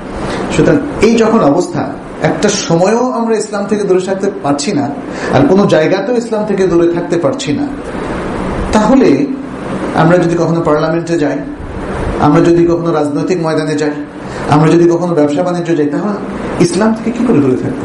ইসলামিক ইনস্ট্রাকশন দিক নির্দেশনা থেকে কিভাবে দূরে থাকবো? এটা ভুল। কোন মুসলিম এই বিশ্বাস করতে পারে না। ক্রিকেট খেলা দেখা যায় কিনা এবং পক্ষ নেওয়া যায় কিনা, এখানে জাস্ট মানে কিছু লজিক্যাল অর্ডার আছে হুকুম বর্ণনা করার জন্য। প্রথম হচ্ছে, এর আগে আমরা আলোচনা করেছিলাম, তাই না? আমাদের এখানে কিন্তু একটা সুন্দর আলোচনা ছিল। ওই দিনের প্রশ্ন, আচ্ছা। সেটা হচ্ছে খেলা, এর মধ্যে কয়েকটা খেলা হাদিস একদম সরাসরি মানে হালাল বলেছে, যেমন সাঁতার কাটা, যেমন তীরন্দাজ, ঘোড়সাওয়ারি ইত্যাদি। এগুলোর উপর ভিত্তি করে এরকম কল্যাণমূলক আরো যত খেলা, সেগুলো বৈধ হবে। কল্যাণমূলক খেলা কি? যেমন দৌড়, সকালবেলা দৌড়লাম, জগিং করলাম, খেলা না একটা? এটা তো একদম খেলা। কয়েকজনে মিলে দৌড়লাম, কে আগে যেতে পারে। এই প্রতিযোগিতার মধ্য দিয়ে আমাদের শক্তি সামর্থ্য বাড়ে, আর প্রতিযোগিতা আমাদেরকে একটা প্রশিক্ষণের মধ্যে ধরে রাখে। আর শরীয়ত যে খেলাগুলো জায়েজ বলেছে, সেখানে প্রতিযোগিতাও জায়েজ বলেছে। খেয়াল করেছেন? সে আলোচনা কিন্তু ছিল, যেগুলো শরীয়ত জায়েজ বলেছে সেখানে প্রতিযোগিতাও জায়েজ বলেছে। তবে প্রতিযোগিতার টাকা নেওয়ার ব্যাপারে বা পুরস্কার নেওয়ার ব্যাপারে কিছু রেস্ট্রিকশন আছে, সেটা আমরা সেখানে বলেছিলাম। আচ্ছা, এর বাইরে আমাদের দৈহিক শ্রম যেটাতে হয়, শরীয়তের কোনো বৈধ কোনো কিছু, সতর, নামাজ পড়া বা আল্লাহর যিকির, এগুলো থেকে যদি আমাদেরকে বিরত না রাখা হয়, অর্থাৎ শরীয়তের বৈধতা সীমানা থেকে, আরো মুবাহ কিছু কাজ আছে। যেমন আপনি 1 ঘন্টার জন্য ফুটবল খেললেন, এটা জায়েজ, এটা আমরা নিষেধ করছি না। 1 ঘন্টার জন্য ক্রিকেট খেললেন, অসুবিধা নেই, কারণ এটা হচ্ছে বিকেলের একটু খেলা, একটা রিক্রিয়েশন। আপনার আসর নষ্ট হলো না, মাগরিব নষ্ট হলো না, সতর নষ্ট হলো না, এবং আপনি আল্লাহর যিকির থেকেও দূরে সরে গেলেন না। প্রবলেম হচ্ছে তখন যখন এই খেলাগুলো থেকে, নানা প্রকারের মুবাহ খেলাগুলোকে আপনি পেশা হিসেবে নেবেন, তখন প্রতিযোগিতা করবেন। মানে প্রথমত পেশা হিসেবে নেওয়াটা হারাম। এই ধরনের মুবাহ খেলাগুলোকে পেশা হিসেবে নেওয়াটা হারাম। পেশা থেকে ইনকামটা আমরা কিন্তু সেখানে ক্লিয়ার করে দিয়েছি, সেটাও হালাল নয়, মানে হারাম। তাহলে যেই টাইপের খেলাগুলো হারাম, তার ইনকামটা হারাম, সেই টাইপের খেলাগুলো দেখা হারাম। মদ খাওয়া কি হারাম, মদের প্রোডাকশন, মদ প্রডিউস করা হারাম, মদের বিপণন, মদ বিক্রি করা, তারপরে মানে এরকম এখান থেকে ইনকাম হারাম। তাহলে একটা হারাম সব হারামকে উৎপাদন করে। সুতরাং খেলার মধ্যে যেগুলো বৈধ, সেগুলোতে পার্টিসিপেট করা বৈধ, সেগুলো দেখাও বৈধ। আমরা ব্যায়াম করলাম, আমাদের কোনো ইনস্ট্রাক্টর অথবা কোনো ভাইরা আমাদেরকে দেখলেন, উৎসাহ দিলেন, না তুমি এইভাবে না এইভাবে করো, তাহলে মানে খেলাটা আরো সুন্দর হবে, ব্যায়ামটা আরো ভালো হবে, এটা বৈধ। কিন্তু যে খেলাগুলো নানা কারণে হারাম হয়ে যায়, সেগুলো দেখাও হারাম। ক্রিকেট বা ফুটবলের সাথে তো অনেক হারাম সম্পৃক্ত হয়েছে। যদি সেগুলো নাও হতো, তবু পেশা নেওয়ার কারণে বা পেশা হিসেবে নেওয়ার কারণে আমরা সেটাকে হারাম বলেছি। আপনার এখন দেখা যাচ্ছে নারী সম্পৃক্ত হয়েছে, এর সাথে মদ, জুয়া এগুলো সম্পৃক্ত হয়েছে, এর সাথে বিশাল একটা সিন্ডিকেট, নানা ধরনের ব্যবসা তাদের সাথে আছে। এবং আপনারা হয়তো জানেন, কারণ এগুলো এখন ওপেন সিক্রেট, নাকি ওপেন বলবো, কারণ সিক্রেটই না আসলে, যে যখন কোন টুর্নামেন্টের আয়োজন করা হয়, সেখানে আয়োজন করে ব্রথলের ব্যবস্থা করা হয়। যে কোনো সিটিতে, যে কোনো দেশে, বিশ্বকাপ হলে তো কথাই নেই। আমি যেমন গত বছর কি কোনো বিশ্বকাপ হয়েছিল বা কিছু একটা পত্রিকায় পড়লাম যে 1 লাখ প্রস্টিটিউট এই শহরে প্রবেশ করবে, এই 1 মাস থাকবে। ইয়া সালাম, মানে এই খেলাটা পুরো ভূখণ্ডকে, সিটিকে আল্লাহর লানত যুক্ত জায়গায় পরিণত করছে। সুতরাং সেই বিশ্বকাপ দেখার জন্য মাতামাতি, এটা কিভাবে জায়েজ হতে পারে? ক্রিকেট দেখার জন্য মাতামাতি, জিনিসগুলো আমাদের ভাবা উচিত। খেলাধুলার সাথে সম্পর্কিত প্রতিষ্ঠানগুলোতে চাকরি কি হালাল হবে? যেমন ব্যাট বল তৈরি কোম্পানি, এগুলো যদি, যেমন ব্যাট বল তৈরির কোম্পানি, এগুলো তো নিষিদ্ধ নয়, কিন্তু এগুলো বৈধতা সীমানার মধ্যে যারা ব্যবহার করবে সেটা তাদের ব্যাপার। সমাজে যে কাজগুলো মুবাহ, সেগুলো প্রোডাকশনও মুবাহ। তবে খেয়াল রাখতে হবে, আমাদেরকে একটা প্রায়োরিটি একটা সময় আসতেই হবে। আমি যখন দেখব যে না, এই প্রোডাকশন গুলো যা, মানে প্রোডাকশন হাউসগুলো যা প্রডিউস করছে, তা আসলে মূলত হারাম পন্থায় ব্যবহৃত হচ্ছে, তখন আমাকে রিথিঙ্ক করতে হবে। যে কোনো মুবাহ জিনিস যখন আমাকে হারামের দিকে টেনে নিয়ে যায়, বা আমার এই মুবাহ জিনিসগুলো নিয়ে তার হারাম পন্থায় ব্যবহার করে, তখন আমার এই জিনিসগুলো তার মুবাহ হওয়ার হুকুম হারায়। এটাকে বলা হয় সাদ্দুদ যারায়া, ব্লকিং দ্য মিনস। ইসলামে আরো দুটো দলিল আছে। একটা হচ্ছে ব্লকিং দ্য মিনস, অর্থাৎ the means to the evil, the means to the sin, অর্থাৎ পাপের উপায়, অন্যায় দুর্নীতির উপায়, এগুলোকে ব্লক করে দেওয়া ইসলামের বিধান। একটা বৈধ কাজ কিন্তু এট দ্য মোমেন্ট এটা আমাকে অন্যায়ের দিকে নিয়ে যাচ্ছে বা অন্যায়কে এনকারেজ করছে, অন্যায়কে এস্টাবলিশ করছে আমার এই জিনিসগুলো, তখন আমাকে এটাকে ব্লক করতে হবে। তাহলে যে প্রোডাকশন গুলো কোনো অন্যায়কে তৈরি করে সেই প্রোডাকশন গুলো কিছুদিনের জন্য বন্ধ করতে হবে। আপনি দেখেন আমাদের দেশের কেন্দ্রীয় মনিটরি এজেন্সি কখনো প্রচুর কাগজের নোট ছাপায় দেয়, আবার কখনো বাজার থেকে হাজার হাজার কোটি টাকা তুলে নেয়। এটা তো ইদানিং ঘটছে। বলেন তো কেন তুলে নিল? এটা ব্লক করলো না? আমাদের হাতে টাকা থাকতো, অসুবিধা কি? কারণ হচ্ছে এই টাকাটা না তুললে বাজারকে স্টেবল করা যাবে না। এখন আমাদের কথা শুনে আমি জানি অনেকে চমকে উঠবে, বলেন কি তাহলে ব্যাট বলের প্রোডাকশন কি তাহলে কিছু কিছু কমাই দেবে? তাতে কি ওই পেশাদারিত্ব কমে যাবে? আসলে সিস্টেমটা হচ্ছে এরকম যে আমরা ধীরে ধীরে দিন থেকে সরেই যাচ্ছি। এই সরে যাওয়ানোটাই ফুলে ফেঁপে বেড়ে উঠছে। আর এখন নতুন যে কোনো প্রস্তাব আমাদের কাছে অবাক লাগে, বিস্ময়কর লাগে। কিন্তু যারা তাদের ইসলামকে ঠিক রাখতে চান, দ্বীনদারিকে প্রমোট করতে চান, তাদেরকে কখনো কখনো ব্লকিং দ্য মিনস এবং কখনো কখনো ওপেনিং দ্য মিনসে যেতে হবে। কারণ একটা মূলনীতি আছে শরিয়াতে, ইদা দাকাল আমরু ইত্তাসা ওয়া ইদা ইত্তাসা দাক। যখন শরিয়তের কোনো নির্দেশ পালন কঠিন হয়ে যাবে তখন সেটা এক্সপান্ডেড হবে, আবার যখন সেটা শরিয়তের নির্দেশটা আবার আগের জায়গায় ফিরে আসবে তখন সেটা হুকুমটা আগের জায়গায় ফিরে যাবে। তো এই যে বিষয়গুলো এখানেও দেখতে হবে, যে জিনিসটা মুবাহ ছিল সেই জিনিসটা যদি এখন হারামের দিকে অধিকাংশ আমাদেরকে প্রমোট করে তাহলে সেইটাকে একটু ব্লক করতে হবে।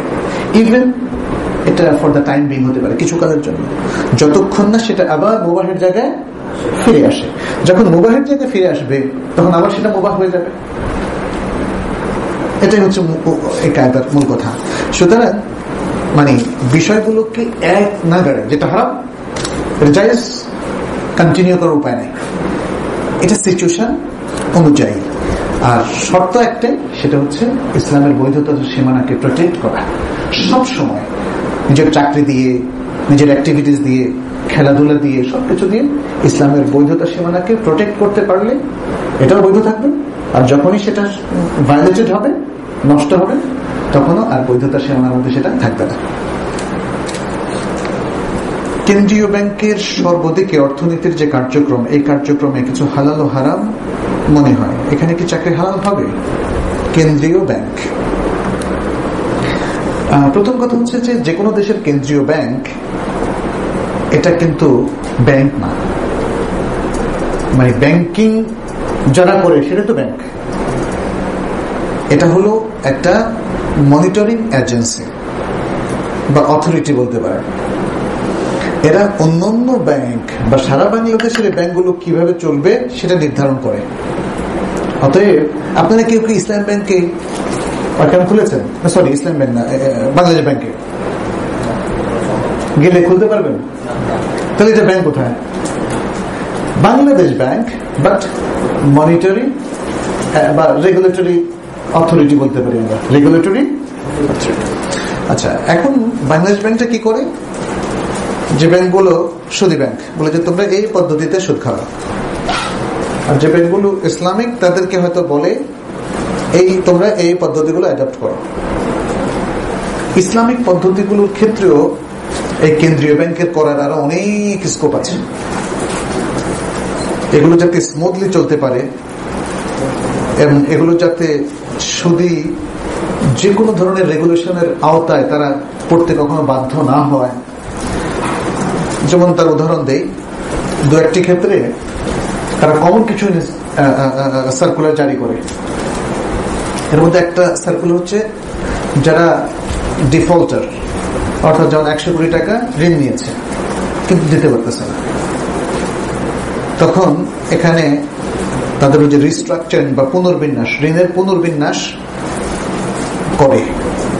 এই পুনর্বিন্যাসের জন্য তারা সবাইকে কমন একটা সার্কুলার দেয় যে আগামী 6 মাস বা 3 মাস বা এই 1 মাসের মধ্যে যারা ডিফল্টার তারা যে কোনো ব্যাংকে ঋণের পুনর্বিন্যাসের জন্য যদি অ্যাপ্লাই করে তাহলে তাদেরকে হেল্প করতে হবে। এরকম কিন্তু ঋণের পুনর্বিন্যাস সেটা তো ইসলামী ব্যাংকিং এর সাথে যায় না, কারণ ইসলামী ব্যাংক তো ঋণই দেয় না। এটাই হচ্ছে নিয়ম, ঋণই দেন, তার দায় ইনভেস্টমেন্ট। ইনভেস্টমেন্টের তো পুনর্বিন্যাস হয় না, ইনভেস্টমেন্টের পুনর্বিন্যাস হয় না। কারণ আপনি আমার কাছে 10 টাকা পাইতেন, আমি বললাম যে আপনি আমাকে 1 টাকা লাভ সহ দিবেন 11 টাকা, দিতে পারলেন না, তখন আমি বললাম ঠিক আছে, আপনি ডিফল্টার ছিলেন তো, এখন আমি নতুন করে আবার একটা চুক্তি করি আপনার সাথে যে আপনি আমাকে এখন 11 টাকা আমি আপনার কাছে পাও না 1 টাকা লাভ সহ, তাহলে আগামী আরো 5 বছরে আপনার কাছে দেওয়া হলো, আপনি আরো 5 টাকা দিবেন আমাকে অতিরিক্ত, তাহলে 16 টাকা দিবেন। আগামী 5 বছরে 16 টাকা দিলে আমি আপনাকে বিন্যস্ত করে দিলাম, আর ডিফল্টার থাকলেন না, আপনি নিয়মিত গ্রাহক হয়ে যাবেন। তাহলে এই 5 টাকা কি হবে? সুদ না? তাহলে এটা কি ইসলামিকরণের সুযোগ কোথায়? সেজন্যই বলছি কেন্দ্রীয় ব্যাংক রেগুলেটরি এজেন্সি বা অথরিটি, কিন্তু যেহেতু তারা সুদের রেগুলেটরি বা রেগুলেশনস গুলো মেনলি তৈরি করে, আর ইসলামিক উইং আসার কারণে এখন পার্টলি কিছু ইসলামিক উইং তৈরি করে, অতএব সেক্ষেত্রে আমাদের ভাবতে হবে যে এই ধরনের এজেন্সি যেগুলো হারামের ঠিকাদার, এটাকে বলা যায় হারামের ঠিকাদার, তাদের সাথে কাজ করা কতটা বৈধ হবে দেখা দরকার। রাসূল সাল্লাল্লাহু আলাইহি ওয়াসাল্লাম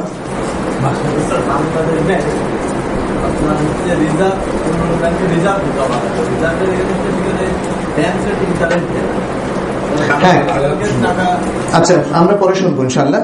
যাই হোক, যেহেতু প্রশ্নটা এসেছে আমি বলি, বাংলাদেশ ব্যাংক সব ব্যাংকে রিজার্ভ ফান্ড থেকে এখন আর ইন্টারেস্ট দেয় না, বিশেষ করে ইসলামী ব্যাংকগুলোর জন্য অন্য রেগুলেশনস আছে, ইসলামী ব্যাংকগুলোর জন্য অন্য। বাংলাদেশ ব্যাংক তাহলে এই টাকাটা কিভাবে রাখে? তারা বন্ড সিস্টেমে রাখে, বন্ড বা অন্যান্য নানা সিস্টেম আছে। এখন এগুলো দেখার কথা, এতটুকু গবেষণা করার কথা যে এই বন্ড সিস্টেমটা কতটা কার্যকর, কতটা ইসলামিক, সেটা দেখার বিষয়। কিন্তু যে মোটা দাগে অন্যান্য সুদী ব্যাংকগুলো তারা সুদ নিচ্ছে, ইসলামী ব্যাংকগুলো কিন্তু সেই সুদটা নিচ্ছে না। রাসূল সাল্লাল্লাহু আলাইহি ওয়াসাল্লাম মুজা পরে কিভাবে ওযু করেছেন? হাদিস থাকলে দলিলটা বলবেন। বাবুল মাসহাল খুফাইন, একটা না তো অনেক হাদিস। মাসহাল খুফাইন এর উপর বুখারী মুসলিম সহ প্রায় সব হাদিস গ্রন্থে আলাদা একটা পরিচ্ছেদই আছে। মাসহাল খুফাইন এগুলো পড়ে দেখবেন, অনেকগুলো হাদিস। রাসূল সাল্লাল্লাহু আলাইহি ওয়াসাল্লাম মোজার জন্য কিছু শর্ত করেছেন, সেটা হলো মোজাটা টাকনুর উপরে থাকতে হবে, টাকনুর উপরে। যদি টাকনুর নিচে নেমে যায়, যেটা তিনি যেমন যারা মুহরিম অবস্থায় জুতা পাবে না তাদেরকে মোজা পরার অনুমতি দিয়েছেন, তবে তারা উপর থেকে কেটে ফেলতে হবে এবং এই মোজাটাকে টাকনুর নিচে আনতে হবে। আচ্ছা, তাহলে মোজার উপর তখনই মসে করা যাবে যখন এটা টাকনুর উপরে থাকবে, অর্থাৎ পুরো পা, ফুট এবং লেগ এটাকে ঢাকবে। এটা হচ্ছে মেন শর্ত। আর আরেকটা শর্ত হচ্ছে এই মোজাটা টুটা ফাটা থাকবে না। আরেকটা শর্ত হচ্ছে একদম পাতলা পিনপিনে থাকবে না, বরং একটা শক্ত থাকবে। এটা কটন হোক, পশমি হোক অথবা চামড়ার হোক। চামড়া এটা শরীয়ত আরোপ করেন, মোজাটা চামড়া হতে হবে এবং 3 থেকে 4 মাইল পর্যন্ত হেঁটে গেলেও এটা ফাটবে না। এগুলো হাদিস এই শর্ত আরোপ করেনি, বরং জাওরাবের হাদিস আছে। জাওরাব সাধারণত খুব সেই কালে খোপটা ছিল চামড়ার মোজা, আর জাওরাব ছিল চামড়া ছাড়া অন্য যে কোনো জিনিসের মোজা। তো সেটা জাওরাবের উপর রাসূল সাল্লাল্লাহু আলাইহি ওয়াসাল্লামের মাসে করার দলিল আছে।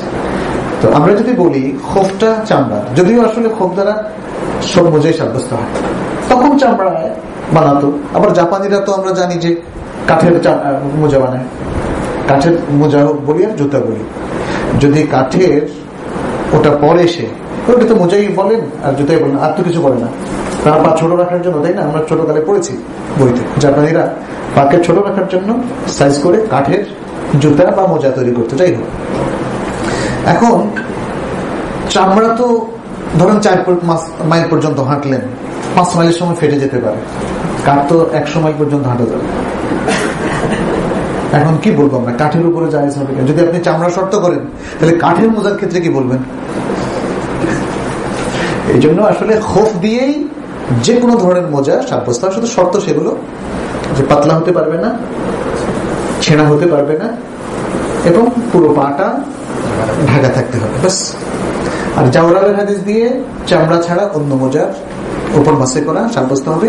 মুকিমের জন্য 24 ঘন্টা আর মুসাফিরের জন্য 72 ঘন্টা।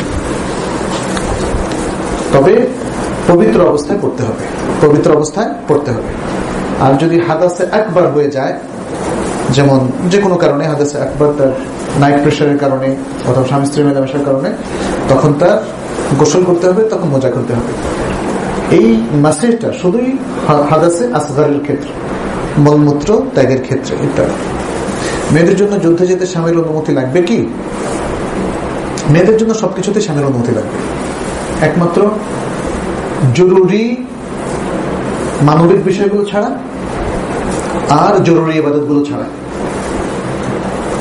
বুঝতে পেরেছেন? এটা মূলনীতি, ব্যাস। জরুরি ইবাদত কি? যেমন সালাত। স্বামীকে এটা বলবে না যে ওগো জোহর কি পড়বো, এটা বলার কোন প্রয়োজন নাই। ঠিক রমাদান মাসের রোজাও সে রাখবে। হজ যখন ফরজ হয় তখন স্বামী যদি বলে যে না তুমি ফরজ করবে না, কারণ আমি হজ টজে বিশ্বাস করি না। আমার কাছে কিছু কিছু কেস এসেছে এরকম অবাক কাণ্ড, স্বামী হজেও বিশ্বাস করে না, স্ত্রীকে যেতে দিতে চায় না। তবে মজার ব্যাপার হলো স্ত্রীরা এই সময় স্বামীর অনুমতি চাচ্ছে কেন? অনেক জরুরি কাজে তো স্বামীর অনুমতি নাই। তবে তারপরেও মিউচুয়াল করাটা ভালো। আমরা বলছি না যে মানে স্বামী বললো আর আপনি বিদ্রোহ ঘোষণা করে একদম তুল কালাম কাণ্ড ঘটিয়ে হজে গেলেন, এটা বলছি না। বোঝাতে হবে তো, স্বামী তো একজন প্রিয়জন, তাকে বোঝাতে হবে, তাকেও দাওয়াত দিতে হবে, সালাতের ক্ষেত্রেও, সিয়ামের ক্ষেত্রে, সব ক্ষেত্রে। আর জরুরি বিষয় অনেক সময় তার জরুরি সিচুয়েশন হতে পারে, যেমন জরুরি চিকিৎসা। স্বামী বলছে না তোমাকে, তোমার মরণ হতে পারে, বাট আমি তোমাকে হাসপাতাল যেতে দেব না। আছে অনেক স্বামী এরকম আছে, ঘটেছে, মানে সেই সংবাদ এসেছে আমাদের কাছে। এক স্বামী বলে তার স্ত্রীকে যে তোমার ডেলিভারি ঘরেই হবে। বলছে কে করবো? আমি করবো। হাসপাতাল যাওয়া যাবে না, না হারাম, পরপুরুষ সেখানে আছে। তাহলে এক্ষেত্রে স্ত্রী যে কারো সাহায্য নিয়ে, তার বাবা ভাইয়ের সাহায্য নিয়ে হসপিটাল যেতে পারবে, কারণ এরকম বদরাগী কিছু স্বামী আছে এবং এখানে স্বামীরা ভুল করছেন। আমাকে বিদেশ থেকে এক ভাই ফোন করে বললেন যে আমার ওয়াইফ আমার কথা শুনে না, তো ওয়াইফের বাচ্চা হলো, টাকা পয়সা দেয় না, টাকা পয়সা পাঠাচ্ছে না, শাস্তি স্বরূপ। আমি বললাম এটা কি করতেছেন আপনি? ওয়াইফ কথা শুনে না, তার ট্রিটমেন্ট তো এটা না যে তার এখন ডেলিভারি হয়েছে, আপনারই বাচ্চা, আপনি তাকে মেডিকেল খরচ দিলেন না, তাকে বাচ্চার খরচ দিলেন না, তাকে ওয়াইফের খরচ দিলেন না। এগুলো বদরাকি স্বামীদের নিতান্ত অন্যায় এবং জুলুম। যাই হোক, এই সমস্ত ক্ষেত্রে দেখতে হবে যতটা মিউচুয়াল করে বুঝিয়ে শুনিয়ে সমাধান করা যায় সেটাই ভালো। জুলুম করলেই আপনাকে বিদ্রোহী হয়ে যেতে হবে এবং মানে সেই জুলুমের বিপরীতে আরো ডাবল আরেকটা কি বলে যে তুল কালাম কাণ্ড আপনি ঘটাবেন, সেটা আমরা বলছি না। কিন্তু এই সমস্ত ক্ষেত্রে, অর্থাৎ জরুরি ইবাদতের ক্ষেত্রে, জরুরি মানবিক অবস্থার ক্ষেত্রে স্বামীর পারমিশন নেওয়াটা জরুরি নয়। তবে নিতে পারলে ভালো, ম্যাচ করে নিতে পারলে বা মিউচুয়াল করে নিতে পারলে ভালো। 18 বছরে পূর্ণ হওয়া ও 15 বছরে বালেগ হওয়ার মধ্যে পার্থক্য কি? আমরা এখানে একটা হাদিস ইবনে উমর রাদিয়াল্লাহু তাআলা আনহু, যাকে উহুদের যুদ্ধে পেশ করা হয়েছিল, তখন রাসূল সাল্লাল্লাহু আলাইহি ওয়াসাল্লাম তাকে পারমিশন দেননি। খন্দকের যুদ্ধে প্রায় 2 বছর পরে যখন তার বয়স 15 পূর্ণ হয়ে গেল, তখন তাকে পারমিশন দেওয়া হয়েছে। ওই হাদিস থেকে দলিল হচ্ছে যদি কোনো ছেলে বা মেয়ের আর কোনো চিহ্ন প্রকাশ না পায় বালেগ হওয়ার, তাহলে তাকে 15 বছরে বালেগ ঘোষণা করতে হবে। যদিও ফিজিক্যালি সে আরো পরে বালেগ হয়, শরিয়া তাকে 15 বছরে বালেগ হওয়া ঘোষণা করেছে, যদি তার ফিজিক্যাল কোনো সিমটম প্রকাশ না পায়। বুঝতে পেরেছেন? তাহলে মেয়েদের ক্ষেত্রে হাইজ নেফাস, ছেলেদের ক্ষেত্রে নাইট প্রেশার কিংবা বিভিন্ন স্থানে লোম গজানো, এগুলো হচ্ছে সিমটম। এগুলো কিছুই যদি না হয় তাহলে 15 বছর ইটসেলফ এ সিমটম, একটা চিহ্ন বালেগ হওয়ার।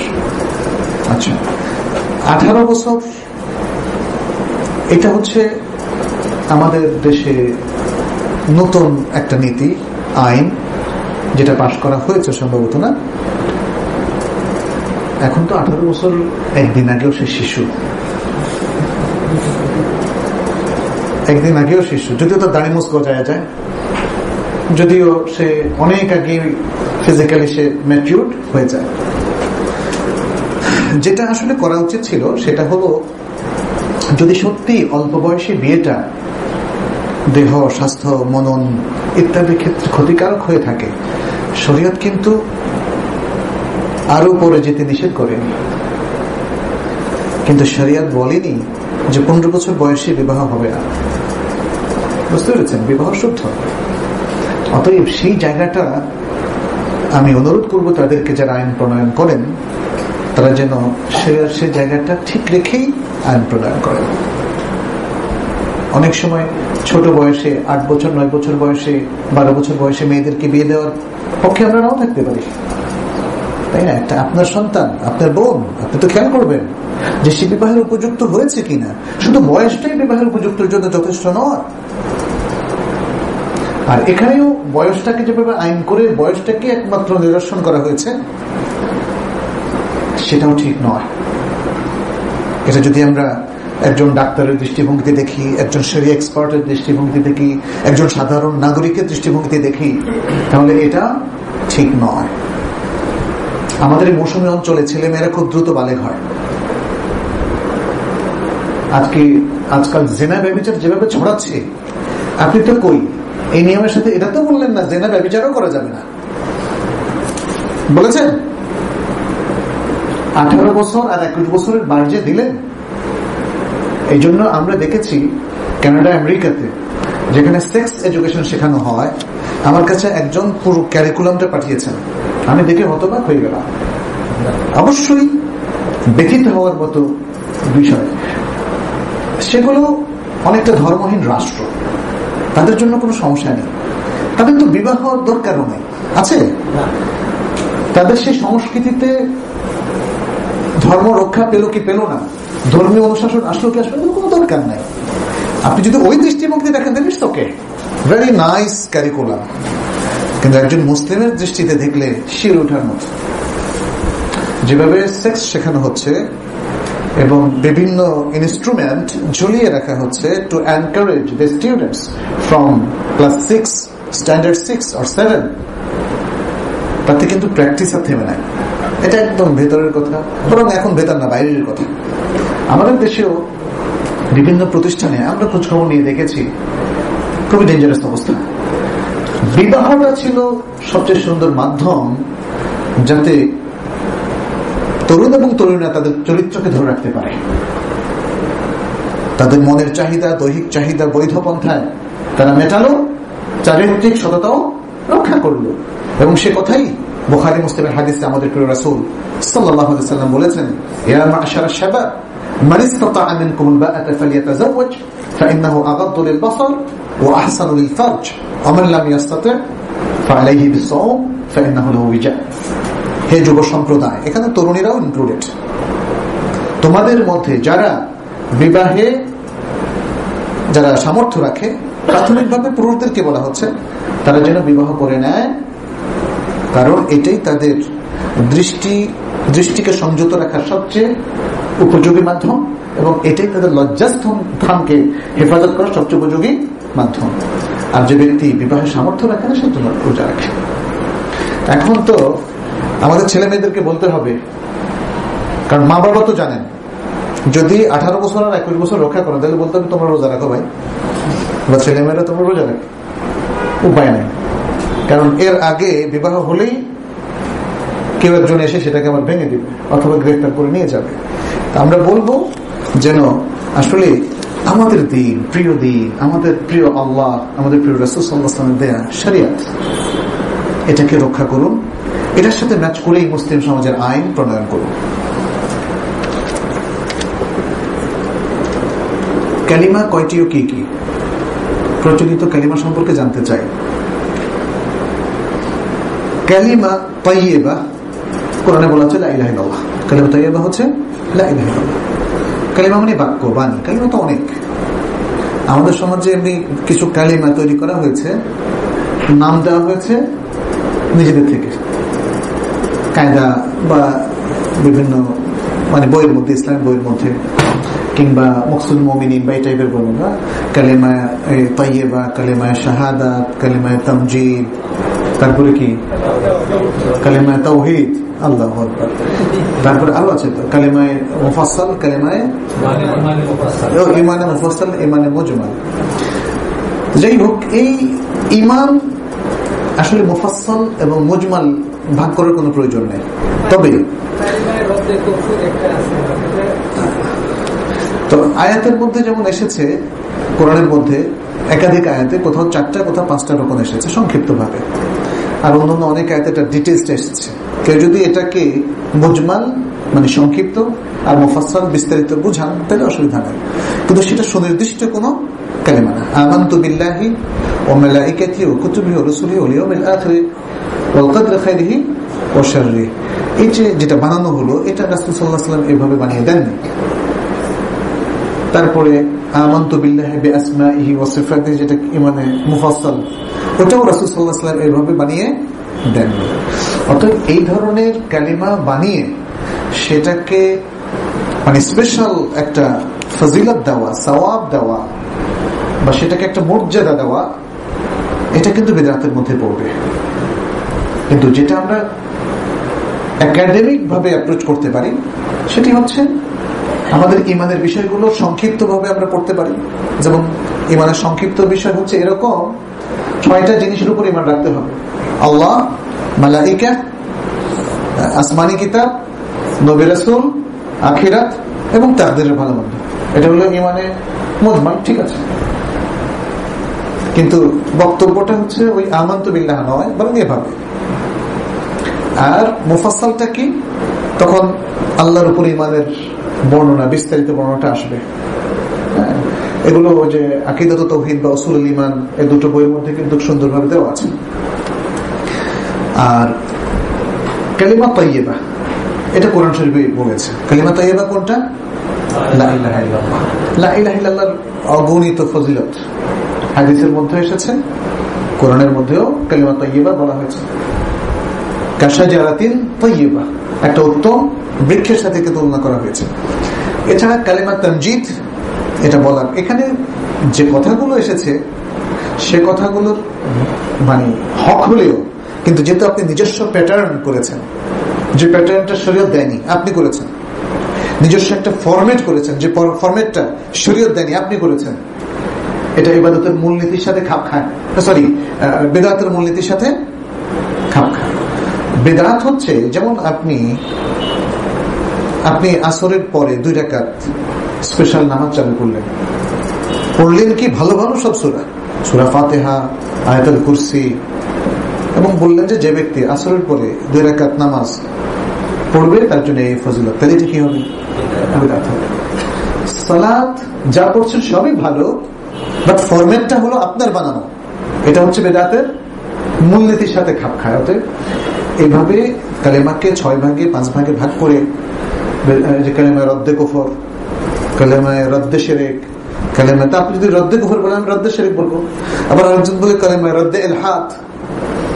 ইলহাদ মানে নাস্তিকতা, যে কালেমা নাস্তিকতাকে প্রত্যাখ্যান করে, যে কালেমা শিরককে প্রত্যাখ্যান করে, যে কালেমা কুফরকে প্রত্যাখ্যান করে, এরকম তো নানা কায়দার কালেমা বানানো যায়, কিন্তু এই পারমিশনটা নাই। শরীয়তের সীমানার মধ্যে থেকে, শরীয়তের টেক্সটের মধ্যে থেকেই আমাদের কথা উচ্চারণ করতে হবে, টার্ম বা টার্মিনোলজি, পরিভাষাগুলো ব্যবহার করতে হবে এবং দিক নির্দেশনা খুঁজে নিতে হবে। এর বাইরে নিজেদের বানানো কোনো কিছু শরীয়ত নামে চালিয়ে দেওয়া যাবে না।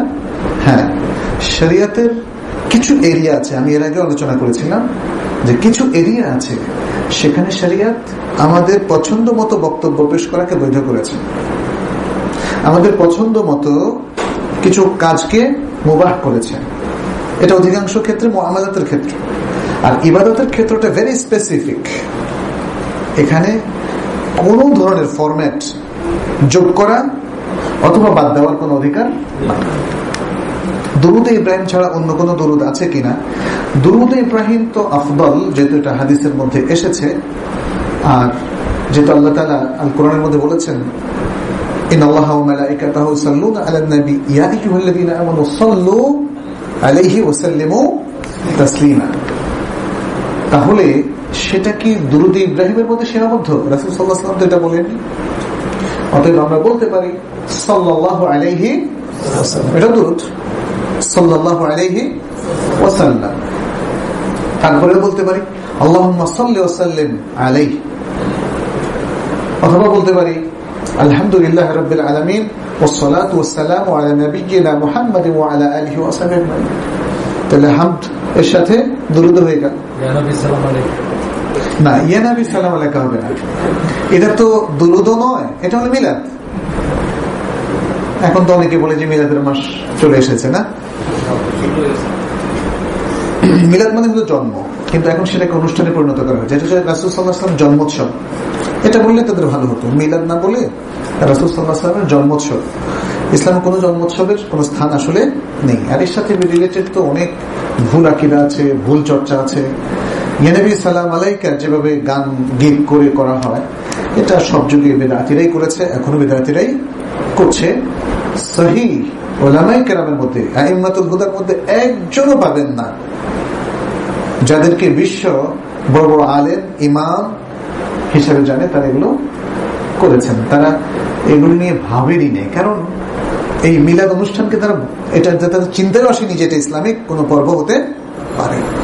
আমাদের দেশে অথবা পৃথিবীর বিভিন্ন দেশে যেখানে দীর্ঘদিন মানুষ জ্ঞান চর্চা থেকে দূরে ছিল এবং দেখে দেখে শুনে শুনে দেখে দেখে শুনে শুনে ইসলাম তারা মেনেছে, তখন যাই এসেছে তাকেই বলা হচ্ছে ও চমৎকার।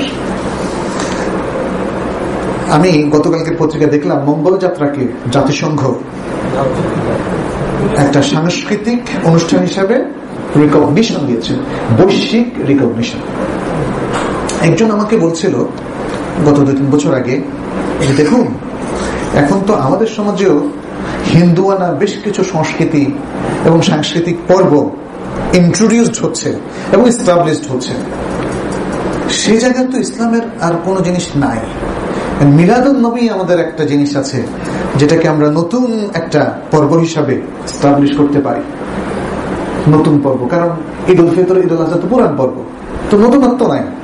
আমাদের দেশে মঙ্গল যাত্রা ছিল না গত 20-25 বছর আগে, এখন এসেছে। এরপর আরো পবিত্র যাত্রা, অপবিত্র যাত্রা, এরকম আরো কত পর্ব আসবে। আর মানুষ সবসময় নতুন নতুন জিনিস চায়, কিন্তু দুর্ভাগ্য হচ্ছে মুসলিমরা নতুন জিনিস চাইবে কেন? মুসলিমরা তাদের ধর্মীয় বা দ্বীনি অনুষ্ঠান হিসেবে নতুন জিনিস চাওয়ার সুযোগ আছে? কিয়ামত পর্যন্ত আমাদের আর কোনো নতুন জিনিস আসতেই পারে না। মঙ্গল যাত্রার প্যারালালি আমাদের কি আর কোনো পর্ব দরকার আছে? ইয়া সালাম। মুসলমানদের এটা হচ্ছে মেধার দৈন্যতা, এটা হচ্ছে আমাদের নৈতিকতার দৈন্যতা। আমাদের এই সমাজে তো ব্রথল প্রস্টিটিউশনের পেশায়, তাই না, কিছু কিছু এজেন্সি গড়ে উঠে। তাহলে কি প্যারালালি আমাদের ইসলামিক আরেকটা এরকম লাগবে নাকি? আস্তাগফিরুল্লাহ। মদের কারখানা গড়ে উঠছে, তাহলে প্যারালালি কি ইসলামী শরাব এবং আরেকটা গড়ে উঠবে নাকি? ইয়া সালাম।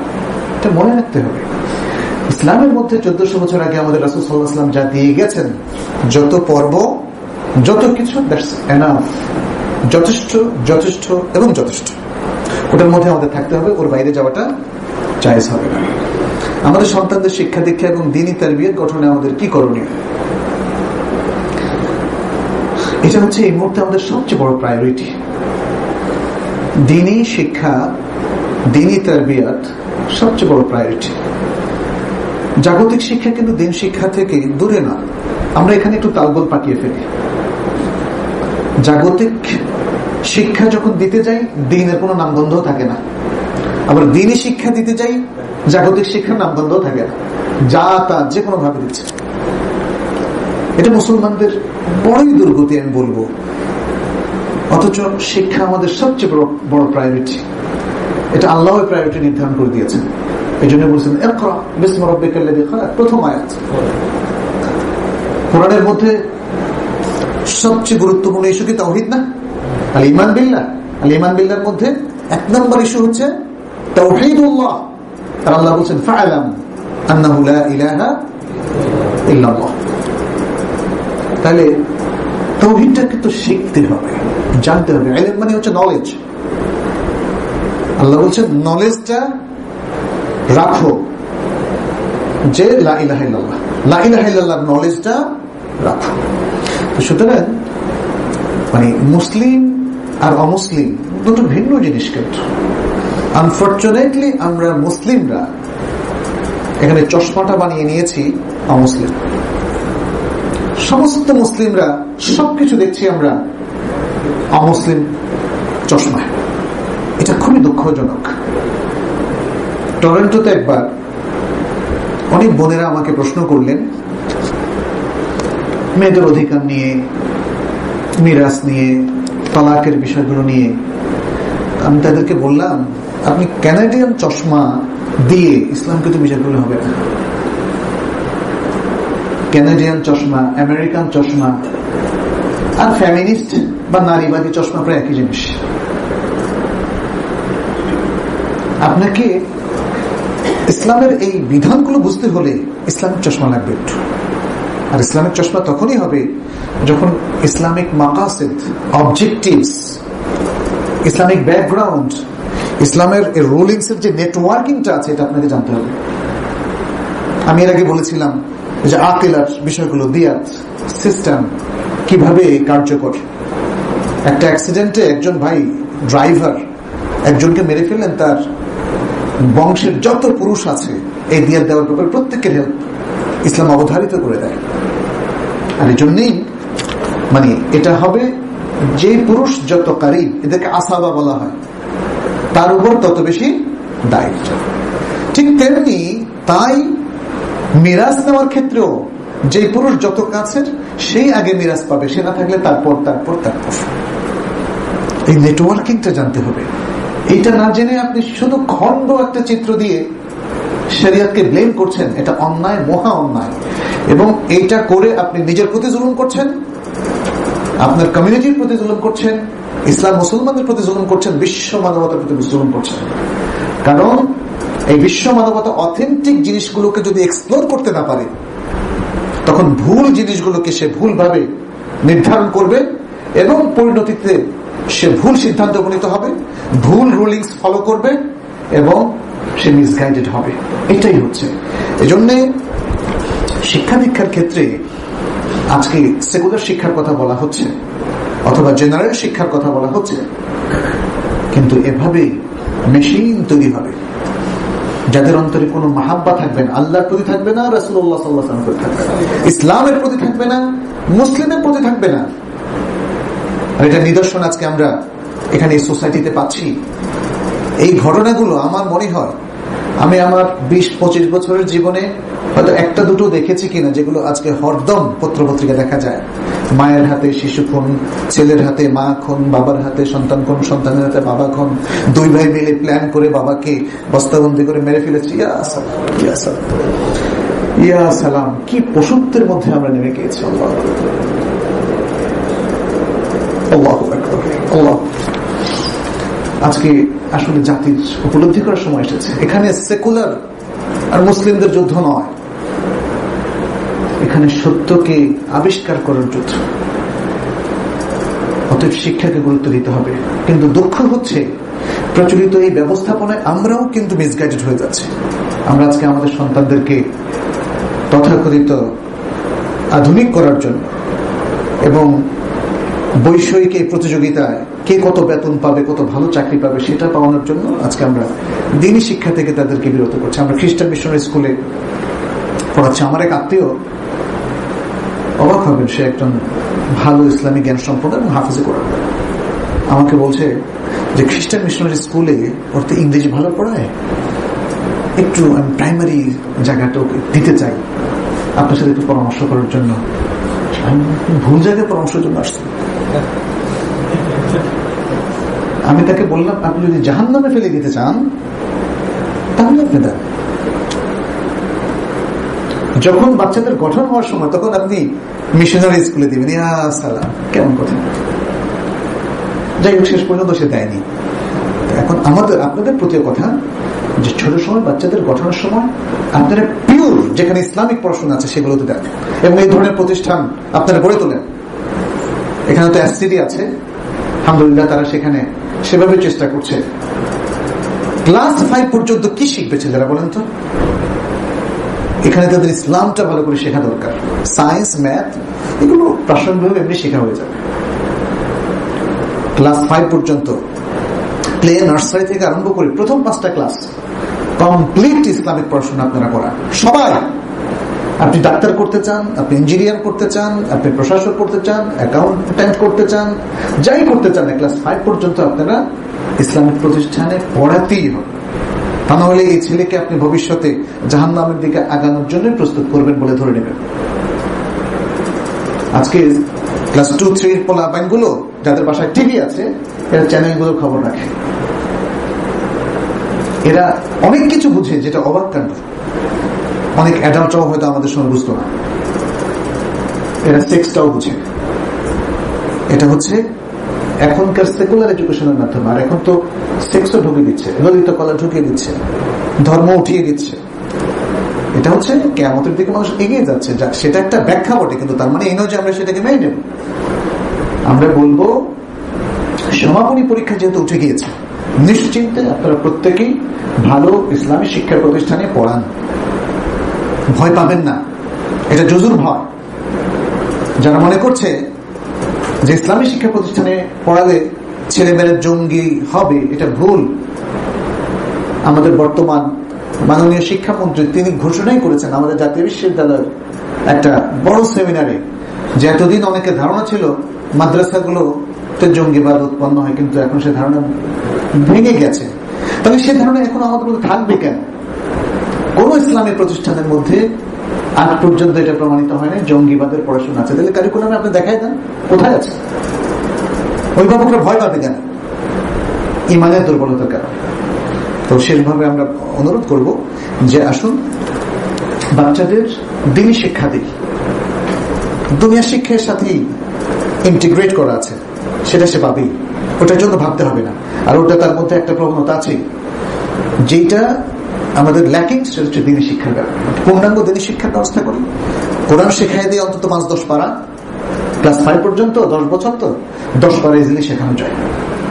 হাদিস শেখাই দিয়ে অন্তত 100 ছোট ছোট হাদিস, ইসলামের মৌলিক নীতিমালা, ছোট ছোট নীতিমালাগুলো শেখাই দিয়ে, কিছু আখলাকের কিছু নীতিমালা আছে ইসলামে, সেগুলো শেখাই দিই। এটা সারা জীবন তার মধ্যে কাজ করবে। এখন বিকল্প ব্যবস্থা আমাদেরকে যেতেই হবে, এছাড়া সন্তানদেরকে মানুষ করতে পারবো। আল্লাহ আমাদের সকলকে তৌফিক দান করুন। ফজরে বাসায় সুন্নাত পড়ে ফেলে মসজিদে গিয়ে তাহিয়াতুল মসজিদ পড়তে হবে, পড়বেন, সেটা রেকমেন্ডেড। কারণ মানে এটাকে বলা হয় দাওয়াতুল আসবাব। যতবার মসজিদে ঢুকবেন ততবার আপনি তাহিয়াতুল মসজিদ পড়বেন, যতবার ওযু করবেন ততবার তাহিয়াতুল ওযু পড়বেন, যতবার তাওয়াফ করবেন ততবার আপনি মাকামে ইব্রাহিমের পেছনে বা তার আশপাশের এরিয়ায় তাওয়াফে 2 রাকাত সালাত পড়বেন। বাচ্চা মেয়ে 3-4 বছর সূত্রের মধ্য দিয়ে গেলে সালাতের ক্ষতি হবে না, ক্ষতি হবে না। তবে তাকে হয়তো বুঝালে যদি সে বুঝে ভালো, বাধা দিলে যদি সে মানে ভালো, আর না মানলে অসুবিধা নেই। রাসূল সাল্লাল্লাহু আলাইহি ওয়াসাল্লামের পিঠে যখন উঠত হাসান এবং হুসাইন, তখন তারা যে সামনে দিয়ে যেত না সেটা কোনো দলিল তো বলেনি, সেগুলো দলিলগুলো নিশ্চুপ রয়েছে। ছোট বাচ্চা গায়ের মুকাল্লাফ, সে হয়তো বাবার সাথে যারা থাকে সামনে দিয়ে যাবে, পিছনে দিয়ে যাবে, তারপরেও এটা যদি নিষেধ করা যায় ভালো। সাধারণত এই নির্দেশটা মুমাইয়িজ বাচ্চাদের ক্ষেত্রে প্রযোজ্য হবে, যার বয়স 7 বছর হয়ে যায়। মুমাইয়িজ, যে বাচ্চারা ডিস্টিংগুইশ করতে পারে, তাদের ক্ষেত্রে এটা প্রযোজ্য হবে। তাদের ক্ষেত্রে কিন্তু পারমিশন দেওয়া হবে না যে তুমি আমার সালাতের সামনে দিয়ে পিছনে দিয়ে যায় দুষ্টামি করবে। মাসবুক ব্যক্তি কখন কখন রফে দান করবে? মাসবুক ব্যক্তি হচ্ছে যিনি 1 রাকাত 2 রাকাতের পরে জামাতে শামিল হয়েছেন, তিনি রফে দান করেই তাকবীরে তাহরিমা বলে সালাতে শামিল হবেন। এরপরে ইমামের সাথে যে যে জায়গাগুলোতে রফে দান করার কথা সেগুলো তো করবেন, যেমন রুকুতে যাওয়ার আগে, রুকু থেকে ওঠার পরে, আর প্রত্যেক তাশাহুদের পরে যদি তিনি উঠেন কোন রাকাতে তাহলে তিনি রফে দান করবেন। সালাতের ভিতরে এগুলো হচ্ছে রফে দানের জায়গা।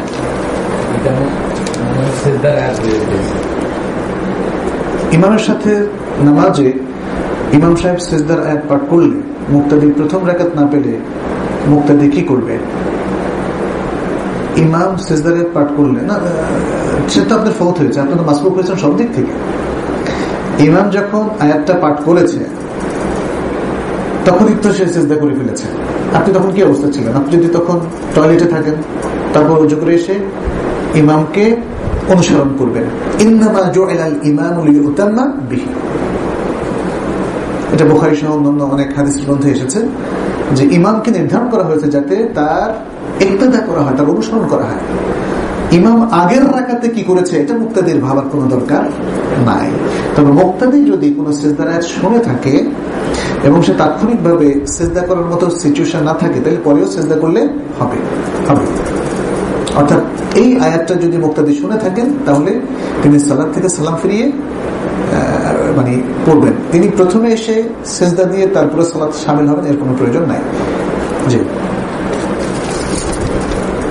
আসসালামু আলাইকুম। ওয়ালাইকুম আসসালাম। খায়রুন সাওয়াবান, খায়রুন উকবা, এই দুটি কি আল্লাহর নাম? না না না না। খায়রুন মানে উত্তম, সাওয়াবান সাওয়াবের দিক থেকে, সাওয়াবের দিক থেকে এটা খুবই উত্তম, এটা বোঝানোর উদ্দেশ্য। হয়তো কোনো ভালো কিছুর পরে বলা হচ্ছে খায়রুন সাওয়াবা, হাদা খায়রুন সাওয়াবা, এটা সাওয়াবের দিক থেকে খুবই উত্তম। যেমন দান খয়রাত সাদাকা করা, পিতামাতার কথা শোনা ইত্যাদি। তবে আমার কোরআনের 18 নং সূরা 40 নম্বর আয়াতে কি বলা আছে মনে নেই, কিন্তু সেটা এইভাবেই আপনার বিশ্লেষণ করবেন, এটা আল্লাহর নাম নয়। আর একটা হচ্ছে খায়রুন উকবা, পরিণতির দিক থেকে এটা খুবই উত্তম। কবিরা গুনাহ থেকে বাঁচার উপায় কি বিস্তারিত জানাবেন? কবিরা গুনাহ একটা হচ্ছে আপেক্ষিক কবিরা গুনাহ, আর একটা হচ্ছে স্পষ্ট কবিরা গুনাহ। চুরি স্পষ্ট কবিরা গুনাহ, জেনা স্পষ্ট কবিরা গুনাহ, তারপরে মদপান স্পষ্ট কবিরা গুনাহ, মিথ্যা কথা স্পষ্ট কবিরা গুনাহ, মেয়েদের হিজাব না মেনে চলা স্পষ্ট কবিরা গুনাহ, ঘুষ খাওয়া স্পষ্ট কবিরা গুনাহ, সুদ খাওয়া স্পষ্ট কবিরা গুনাহ। ইমাম যাহাবীর কবিরা গুনার উপর একটা বই আছে, এটা পড়তে পারেন। তবে উনি সবগুলো নিয়ে এসেছেন বলা যাবে না, অধিকাংশ নিয়ে এসেছেন। কবিরা গুনার উপর আরো কিছু বই আছে। আর আপেক্ষিক কবিরা গুনাহ যেটা, সেটা হচ্ছে সগীরা গুনাহকে সগীরা মনে করা, কোনো গুনাহ মনে না করা, তখন সেটা আর সগীরা থাকে না, কবিরা হয়ে যায়। অর্থাৎ কোন পাপ এবং ছোট অন্যায়ের ক্ষেত্রে গাট্টারামি এটাকে বড় করে ফেলে। মানে গাট্টারামির ডোজটা এটাকে ওই আপনি যেমন ছোট বেলুন ফুলেলে ফুলে বড় হয়ে যায়, ছোট গুনাহ এটাকে আপনি গাট্টারামি করলে এটা ফুলে যায়, তখন এটা কবিরা গুনাহ হয়ে যায়। মানে ইসরার করলে। এই জন্য মুমিনদের সিফাতের মধ্যে বলা হয়েছে ওয়ালাম ইউসিরু আলা মা ফাআলু, তারা যাই করে গাট্টারামি করে না, জেদ করে না, পাপের উপরে তারা জেদ করে না, তারা সবসময় ইস্তিগফার করে, সবচেয়ে ছোট পাপের জন্য তারা ইস্তিগফার করে। যদি আপনি এই আখলাকটা আনতে পারেন তাহলে আপনার কোন সগীরা গুনাহ কবিরা হওয়ার কোন সম্ভাবনা নাই। আর যদি এই আখলাকটা আনতে না পারেন, যদি মনে করেন এটা আর কি অসুবিধা কি, দেখুন অধিকাংশ লোকদের গুনাহের জগতে ধীরে ধীরে প্রতিষ্ঠা লাভ হয় এভাবে। ছোট ছোট গুনাহগুলোকে কিছুই মনে করে না সে, এবং আস্তে আস্তে আস্তে আস্তে অভ্যস্ত হয়। আর ছোট ছোট গুনাহগুলো বড় বড় গুনাহের পথ রচনা করে। সেক্ষেত্রে তার ছোট গুনাহগুলো হয়ে যাবে বড় গুনাহের সমান, মানে মর্যাদার দিক থেকে, এবং তার জাহান্নামে যাওয়ার কারণ হতে পারে। আল্লাহ আমাদের সকলকে সেটা বাঁচান। একজন মুসলিম কোন দুর্বসন্ধি ছাড়া কি মুসলিমদের কজে দান করতে পারবে? পারবে। মুসলিমদের কোনো জনকল্যাণে অমুসলিমরা যদি দান করে, সেই দান নেওয়ার আগে একটু ভাবতে হবে। কিন্তু এখানে বলা হচ্ছে দূরভূষণদের ছাড়া। এটা যদি প্রমাণিত হয় তাহলে অমুসলিমদের দান অসুবিধা নেই। আহলে বাইতের মধ্যে কারা অন্তর্ভুক্ত? আকিদাতুত তাওহীদের মধ্যে ডক্টর সালেহ ফৌজান খুব সুন্দরভাবে বলে দিয়েছেন আহলে বাইত, তাদের প্রতি আমাদের আচরণ কি করা উচিত সেটা বলে দিয়েছেন। রাসূল সাল্লাল্লাহু আলাইহি ওয়াসাল্লামের স্ত্রীগণ, রাসূল সাল্লাল্লাহু আলাইহি ওয়াসাল্লামের সন্তান এবং হাউস হোল্ডে যারা ছিলেন, মানে তার বংশ থেকে আরম্ভ করে, স্ত্রী থেকে আরম্ভ করে তার অধস্থ আরো যত আছে এরা সব আহলে বাইতের অন্তর্ভুক্ত। আচ্ছা, বিদআতি মসজিদ বা মাদ্রাসা সাদাকা করা যাবে? বিদআতি মসজিদে যদি দেখেন যে এটা বিদআতের প্রমোশন হয় তাহলে যাবে না। বিদআতি মাদ্রাসায় যদি বিদআতের প্রমোশন হয়, আপনার দানটা সেখানেই লাগে, তাহলে করা যাবে না। আসলে কোন মাদ্রাসা বা কোন মসজিদ বিদআতি এটা ঘোষণা দিয়ে হয় না। কোন মসজিদে কি দেখেছেন হাদা মসজিদুন বিদঈয়ুন, এটা বিদআতি মসজিদ আছে? নাই, এটা লেখা থাকে না। তাহলে বেদাত আসলো কোত্থেকে?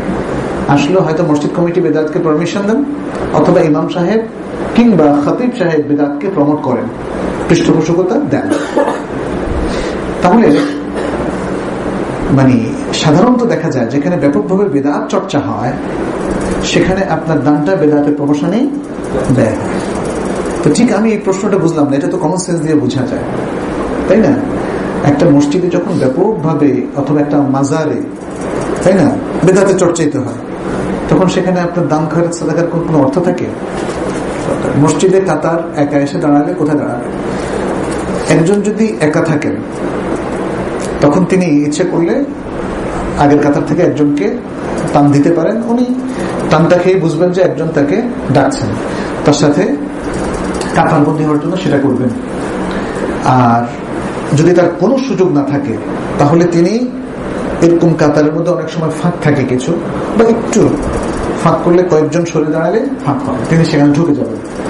সেটাও যদি কোনো সম্ভব না হয়, অর্থাৎ প্রথমটা লোক টান দেওয়া অথবা কাতার মধ্যে দাঁড়ানো, এটা একটা জরুরি সিচুয়েশন, তখন এককভাবে তিনি দাঁড়াতে পারবেন। এটা শেখ সালেহ বিন উসাইমিনের ফাতাওয়া, কারণ এছাড়া তার কোনো উপায় নাই। এই জন্য তার একা কাতার যদিও এটা ভ্যালিড না, কিন্তু এক্ষেত্রে ভ্যালিড হবে জরুরাতান, কারণ তিনি আগের দুটো কোনোটাই তিনি আসলে অ্যাডপ্ট করতে পারছেন না, অনুসরণ করতে পারছেন না। সফরে নামাজ জমা করে পড়ার নিয়ম কি? সফরের শুরুতে এবং পরে উভয় ক্ষেত্রে জমা করার ক্ষেত্রে কোন কোন ওয়াক্ত কসর করতে হবে? এটা সফরে জমা করা, এটা সফরের একটা রুখসাত, রিলিফ।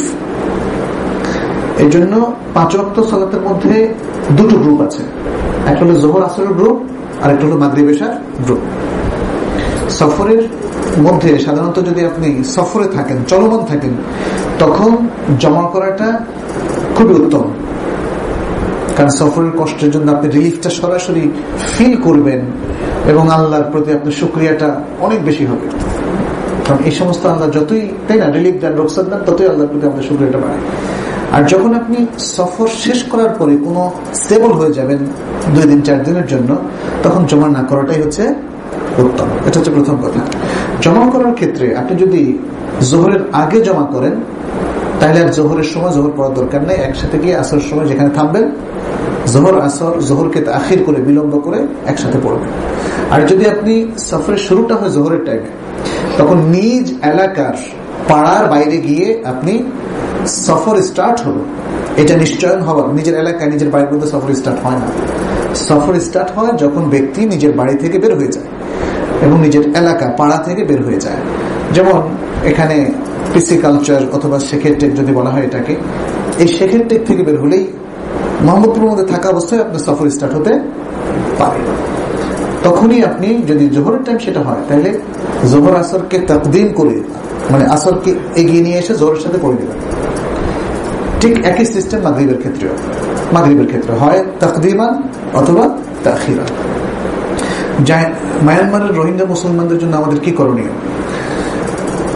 প্রথম কথা হচ্ছে যে মুসলমানদেরকে যে এখানে নির্যাতন করা হচ্ছে, সেটাকে ঘৃণা করা, কারণ সবাই ঘৃণা করছে না। আমি একজনকে বলতে শুনেছি, বলছে রোহিঙ্গারা তো সন্ত্রাসী।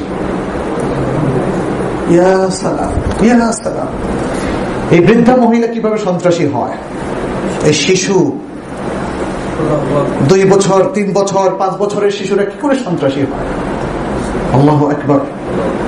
সামরিক জান্তা রাষ্ট্রীয় সন্ত্রাসের মাধ্যমে যাদেরকে ধ্বংস করছে। আজকে মুসলিম বিশ্বেরও সবাই, সারা বিশ্ব জানে, জাতিসংঘ, যারা খ্রিস্টান ইহুদিদের তাবেদার সংগঠন, তারা পর্যন্ত এটাকে রিকগনিশন দিচ্ছে যে সেখানে অত্যাচার নির্যাতন চলছে। অথচ আমাদের এদেশের জানি না কোন মাইন্ডের লোকেরা তাদের প্রতি সহানুভূতি প্রকাশ করাটা দূরের কথা, তারা বলে তারা সন্ত্রাসী। আল্লাহ তাদেরকে হিদায়াত করুন। এই সন্ত্রাসকে ঘৃণা করা উচিত, তার বিরুদ্ধে সোচ্চার হওয়া উচিত, এবং মায়ানমারের এই রাষ্ট্রীয় সন্ত্রাসের বিরুদ্ধে আমাদের প্রতিবাদ করা উচিত। ব্লগে, নেটে, প্রচার মাধ্যমে, যার যেখানে সুযোগ আছে।